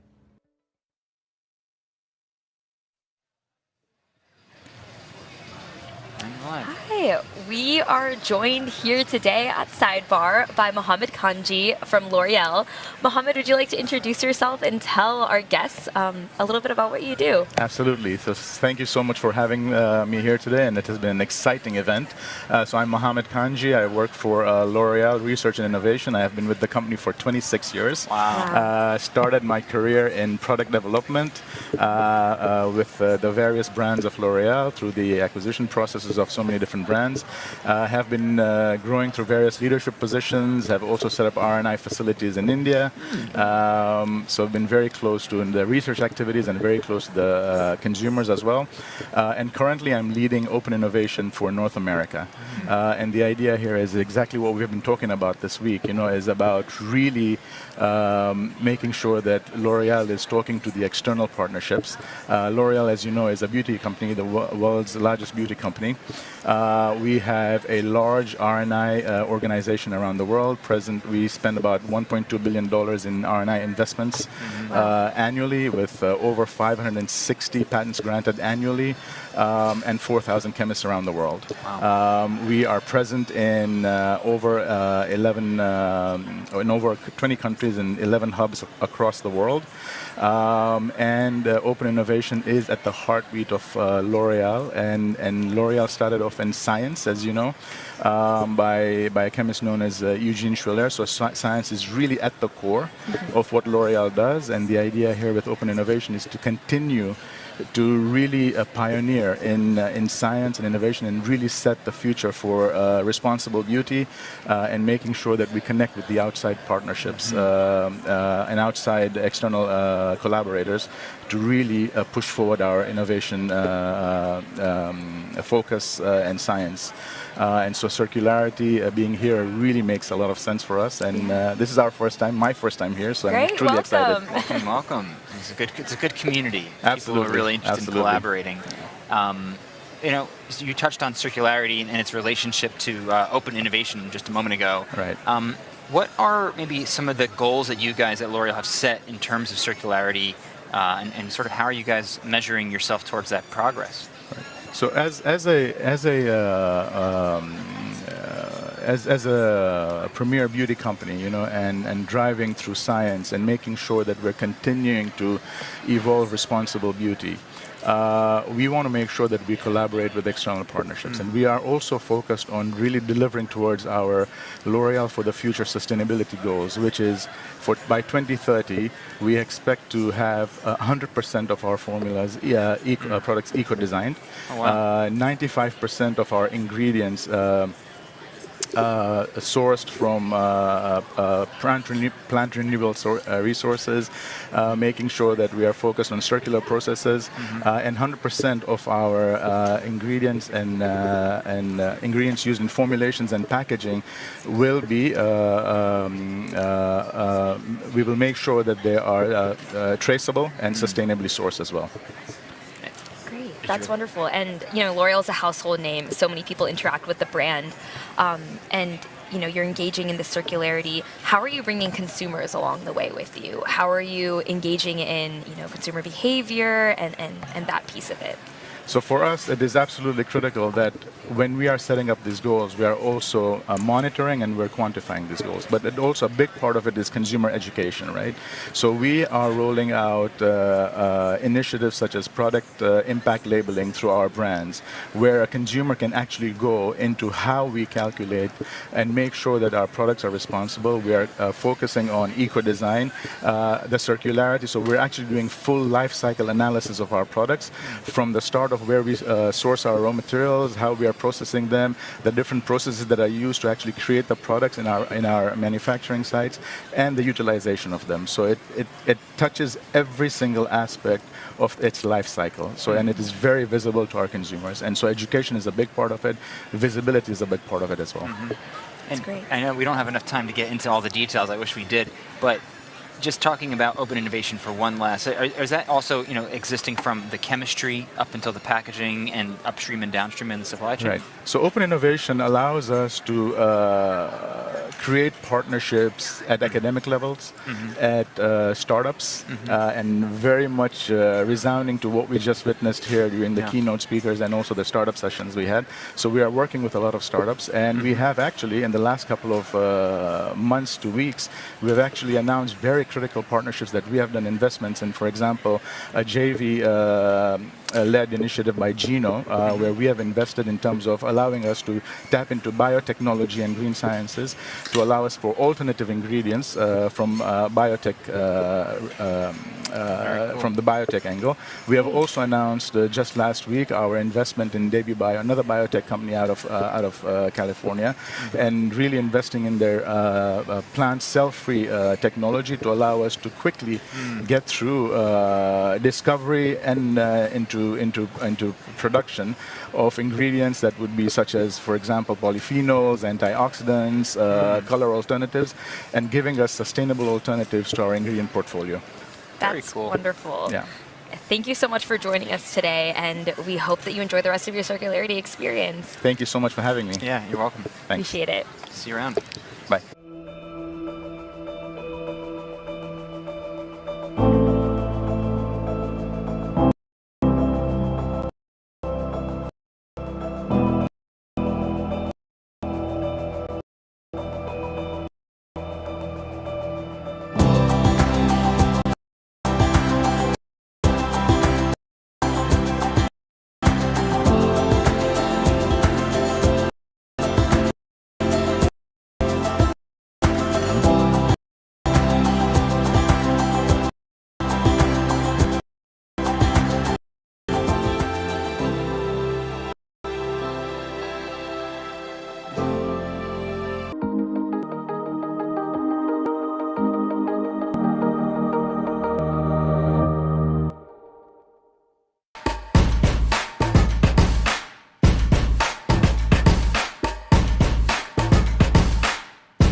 Welcome back to the Sidebar, and today, at this moment, we're joined by Andy Rubin from Trove. Thank you. Welcome to the Sidebar. Yeah, we'd love to hear a little bit about yourself and what you do. Awesome. Yeah, I'm exec chair and founder of Trove. Trove powers a majority of the branded resale in the world. Some of the best brands out there, like Patagonia, Lululemon, REI, On Running, etc. And we do the technology and logistics that allow incredible brands to buy back their own items and then resell those back to other customers who may not be able to access or afford their brands new, but really aspire or want to participate with the brand. Great. And who are some of your main partners at Trove? Yeah, so in terms of brands, Patagonia, Eileen Fisher, and REI were the very first partners. The most recent launches include Canada Goose and Carhartt, but you can find everything on Trove.com, a whole range of different brands across apparel, athletic, luxury, and footwear. Great. And speaking of landscape and partners, with the landscape comes competitors. You guys have had quite a few more competitors in the last couple of years. What do you make of this new landscape? Oh my gosh, I mean, of course, with competition comes more work, but how fantastic for the space that the space has gotten to a point that many new companies are coming in. It means that brands are seeing the importance, the urgency, and the opportunity of keeping these incredible pieces they've made in use longer. And so I think we view it as an incredible thing. There's a lot of noise, though, in the industry as well. And I think it's really important for brands to not just launch a program, which you can do in a lot of ways, but to think about what's next. And after you launch a program, how will you scale that program with the possibility, and I believe all likelihood, that this will become 10, 20, 30% of items that we'll get from other customers, other people. Great. I think sustainability is one of those fields where it's always, it's a bittersweet double-edged sword to have top competitors, because it means we're moving the space forward. But yes, always interesting. You know, I've got a view that I don't know how unique it is, but my view is that for everyone who really cares, and I think many people do, about leaving the world better, right, improving the way we do things in society, competition between brands and between retailers in that way, I think, is fantastic. And one of the things that we think about is how do we prepare our brands to not just have deeper, better relationships with customers, but win in the market. Because when they win, and they win through keeping more of their items in use, it means that those they compete with either do that and rise to the challenge, we're all better off, or those competitors don't, and they're no longer relevant, they go out of business. In either way, what we're doing is we're allowing business and brands to be an incredible agent of change in the world for the future we're talking about. Wow, and kind of touching on the brand aspect of here, you guys released your brand resale index report. Yeah. There's a lot in there, but one of the questions that I'm curious about is that user behavior side of things. Are you guys now kind of able to help your brands navigate that journey of resale more clearly as it, are we seeing new types of shopping behaviors emerge as resale explodes? Yeah, absolutely. I think it's a great question. Just stepping back, what the brand resale index was we were seeing report after report that resale is big and growing. We know that. Resale is big, it's relevant, it's growing. What we didn't have was a map of what brands are doing things really well, what brands are doing amazing work in the commerce experience, the trade and experience, branding. And by providing that map, it allows any brand that's currently in the space or thinking about the space to understand what the level of play is now. So why reinvent the last 3 or 4 years? Start where things are now. And we looked, of course, not just for Trove provided brands, but any brand. And in that report, we do talk about the changing behavior. I think especially younger generations. We've got a recent podcast out on this as well, which is all on trove.com. We put this out there for anyone in the industry interested in learning more. What's the podcast called? Let's Talk Resale. Let's Talk Resale. Great. And the episode of Let's Talk Resale that we just completed was with several Gen Zs and several brand leaders from companies like Carhartt and Nike, talking about how the brand evolves with momentum as younger customers change the way they shop. Wow. It's an optimistic vision of the future, and that's here today. It's very cool stuff. It's inevitable. I just hope we get there faster. And we will. I'm certain of it. Yes. Thank you so much for joining us today. Oh my gosh. Thank you both. Yeah. Likewise. We appreciate it.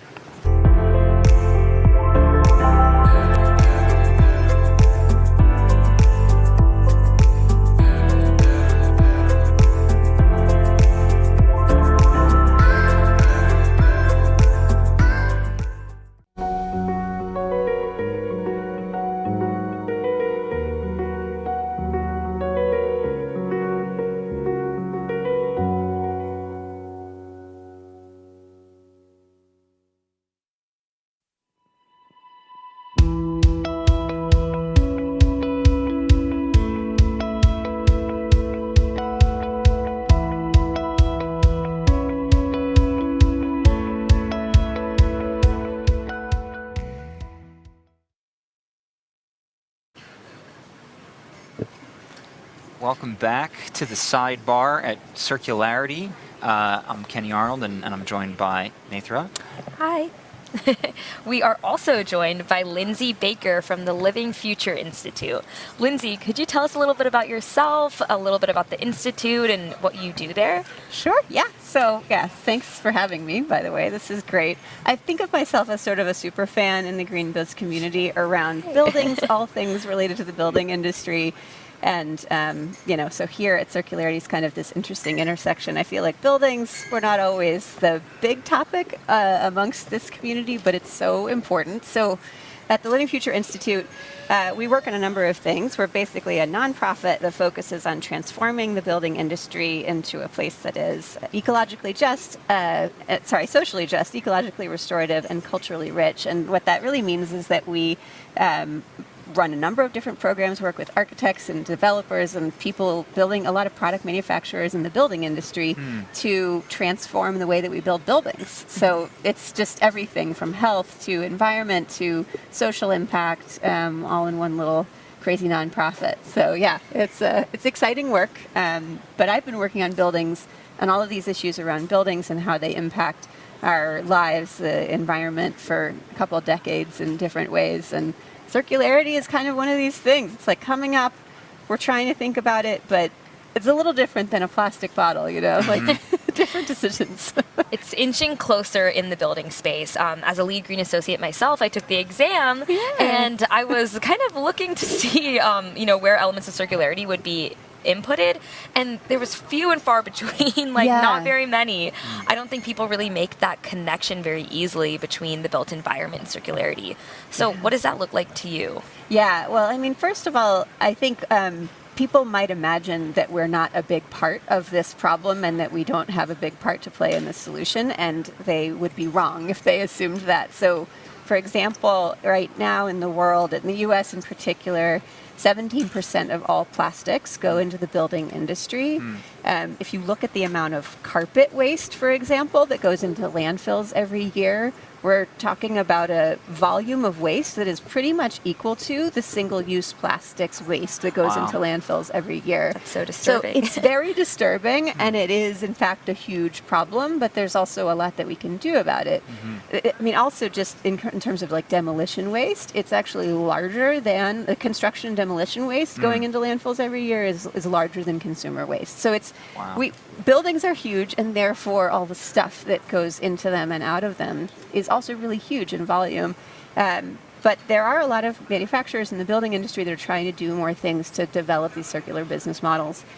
Carpet is a good example. Less than 1% of carpet is recycled right now, but it is still there. So we're seeing carpet manufacturers that will do take-back programs and things like that. There's a lot of furniture programs that look to take back furniture, because you think about sort of corporate refreshes of offices. It's a huge waste when you throw all of that furniture and all the walls and interior partitions away. So we can do a lot about just the waste that the construction industry produces, from rethinking how we source things, and then there's the whole world of demolition itself, which is, in construction, there's just a lot of waste. So much waste. I know. We're both based in New York, and there's this organization out there called Big Reuse. And they have a great space when it comes to helping folks find reclaimed products from buildings and construction. Is that an element of the Living Building Foundation? Yeah. Well, I mean, the work that we do specifically is just to try to promote these industries coming up and to help product manufacturers find solutions like that. I guess I'll just say one of the things I love about those kinds of programs and groups is that they are local, and they have to be local, because when we're talking about circularity in the built environment, a lot of times it is sort of fundamentally, you can't really cart a whole bunch of windows from here to the East Coast, and so that's really important. So we work with communities and product manufacturers to help them figure out solutions that will scale to make their products more regenerative in place, mostly through our Living Product Challenge program, which is a program for certifying really, really super regenerative products. It's a fun program and super cool manufacturers in it. It's exciting to continue this conversation and continue to think about how the built environment can play a role in circularity, and we appreciate you touching on that today. Yeah, of course. Buildings, we're a big thing. We deserve the recognition, and also, Absolutely. Well, thank you so much again for being here. Oh, of course. Thanks for having me. I look forward to digging into the Living Future Institute after this. Yay, all right. Well, please do. We're here. Appreciate it. Yeah, thank you. Thanks for having me. Thanks, Lindsay. Thanks. It sounds like an exaggeration to say that we've just entered the most consequential decade in the history of humanity, but it's not. We have all recognized that we have to do something. Either we're going to do it, or nobody's going to do it. But is it our responsibility? Yeah, it 100% is a responsibility. Enough is enough.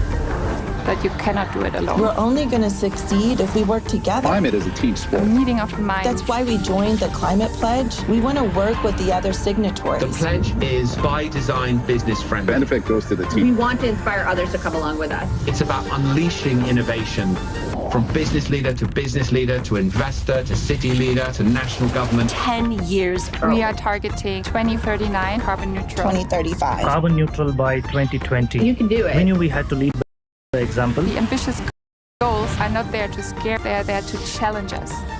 Change the goalposts of what's possible. a movement. If we're not being part of the solution, we are part of the problem. There is no in between. To help reduce plastic waste in our environment, America's beverage companies are carefully designing our bottles to be 100% recyclable. That means every bottle that's recycled can be turned into material we use to make new bottles. Please help us get every bottle back. Yeah. Hi, welcome back to Sidebar. We are here with Wisdom Jochi of Lyodell Basel. He's here to drop some wisdom. I'll try. Would you mind introducing yourself and a little bit more about what you do? Yeah, certainly. Yeah, my name is Wisdom Jochi. I'm the senior director for commercial and marketing, development for the Americas. Working for a new business unit, circular and low carbon solutions business of Lyodell Basel. Yeah. Great. And for those who might not be familiar, what does the organization do? Yeah, Lyodell Basel is the largest basically producer of plastics and chemicals, especially in basically North America. We have certainly the largest production of polypropylene and polyethylene in Europe. We also have a large global footprint. We have 21 facilities basically globally producing plastics, but we also our product is sold in over 100 countries as well. So we're certainly big. Yeah, we are very committed to really developing solutions for everyday sustainable living. And so one of the things that we've been working on is really working across the supply chain, making sure that we're connected to different partners around the supply chain to try to close the circular economy and really drive the circularity and basically the circular economy. That's what we're working on. And so we've heard a little bit about the increasing need for recycled content. How are you guys kind of enabling that to grow as a feedstock? Right. I think what we've realized, the industry's realized, initially the focus has always been sort of downstream, right? In terms of how do we develop solutions for our customers and brand owners and ultimately the consumer. But I think we also, as an industry, realize that, the biggest challenge is not so much the technology to convert plastic waste into, virgin-like product, but it's actually developing the infrastructure really across the supply chain, particularly upstream. And so what we're doing is really trying to work across, the value chain. So we've got a team that's really, engaged in sourcing, plastic waste, and then, having sourced the plastic waste, collaborating with, our industry partners and customers, really looking for new technologies, either through investment in new technology, but also expanding our capabilities globally in terms of converting those plastic waste into virgin properties that we can use for basically the end use customer. Great, thank you. And could you explain a little bit about your investment approach across your value chain when it comes to engaging stakeholders and brand partners? Yeah, absolutely. I'd love to. I think if we start really from the consumer, perspective, right? So I think most importantly, we need to educate the consumer, right? We need to also work with our brand owner customers in terms of how do we make sure that the consumer is informed around how to recycle. So there is that activity where, we're investing a lot with, our brand owner customers in terms of, educating and then also advocating, in terms of how people can go about, recycling. And then really looking at, first of all, how do we enable the industry to become more circular, right? Through making recycling easy, which is really developing an ecosystem, right, around how plastic waste is basically sourced, and then sorted into all the different streams, and then the technologies for converting those. So we've been investing quite a bit along the value chain. We do a lot with, basically venture capitalists in terms of early stage technology, whereby, if we see an interesting technology that we certainly want to fund, for every dollar that we basically invest in venture capitalists in terms of early stages, we basically catalyze about $5, right? Oh, wow. So it's significant. It's really from our partners in terms of basically doing that. We're also investing in new technologies. A lot of it, advanced recycling, which you may have heard about. Our MoTech technology is a proprietary technology that we've developed that really makes taking the more difficult to recycling, plastics that are not easily, basically recycled using mechanical recycling. It's called advanced recycling. We've been able to develop a technology which we call MoreTech, which allows us to be able to use a proprietary catalyst technology, which really takes plastic waste back to its molecular, basis, and allows us to be able to use that, to make virgin plastics. And it gives us, it gives us a scale, right? So, we're able to do that more efficiently. It's lower, it has a lower carbon footprint, therefore it's less energy intensive as well. And so we're hoping that, through the scale of the MoreTech technology, we'll be able to, advance that basically better than people are doing today. Wow. Well, it's fascinating to learn about this, how circularity plays a role in the whole plastic supply chain, upstream and downstream. Absolutely. Right. Yes, thank you so much for being here, Wisdom. We appreciate it. Thank you very much. Thank you for your time. Thanks. Let's face it, the world has a problem, plastic waste. But what if that waste could be broken down to its original building blocks and then used to create new materials? It would be better than recycled. It would be renewed, making for infinitely better materials. At Eastman, we're revolutionizing recycling at the molecular level. Our advanced technologies recycle almost any plastic waste an infinite number of times. Not only will this divert waste from landfills, it will also reduce greenhouse gas emissions. The end products will be identical to those produced with virgin or non-recycled content. So what do you see? Waste? At Eastman, we see possibilities. As the world moves forward with new ideas, new technologies, and new challenges, International Paper forges ahead to help make the world better, safer, and more sustainable.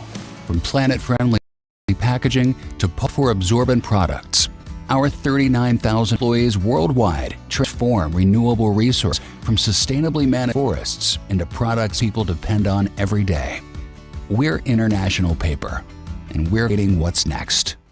To protect the climate, we're changing in ways that might surprise you.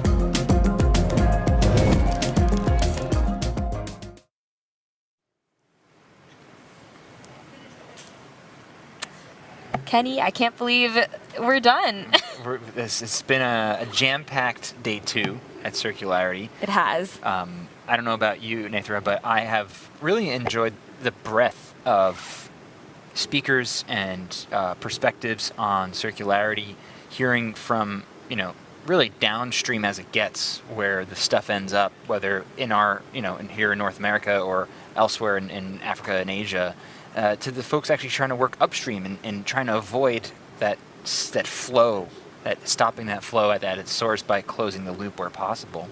Yeah, exactly. We've literally heard and seen speakers from across the supply chain and across the value chain. Really interesting stuff, and we have so much more to come. I mean, we have tons of breakout sessions coming up. I will be hosting one on circling net zero and how net zero strategies can intersect with circularity.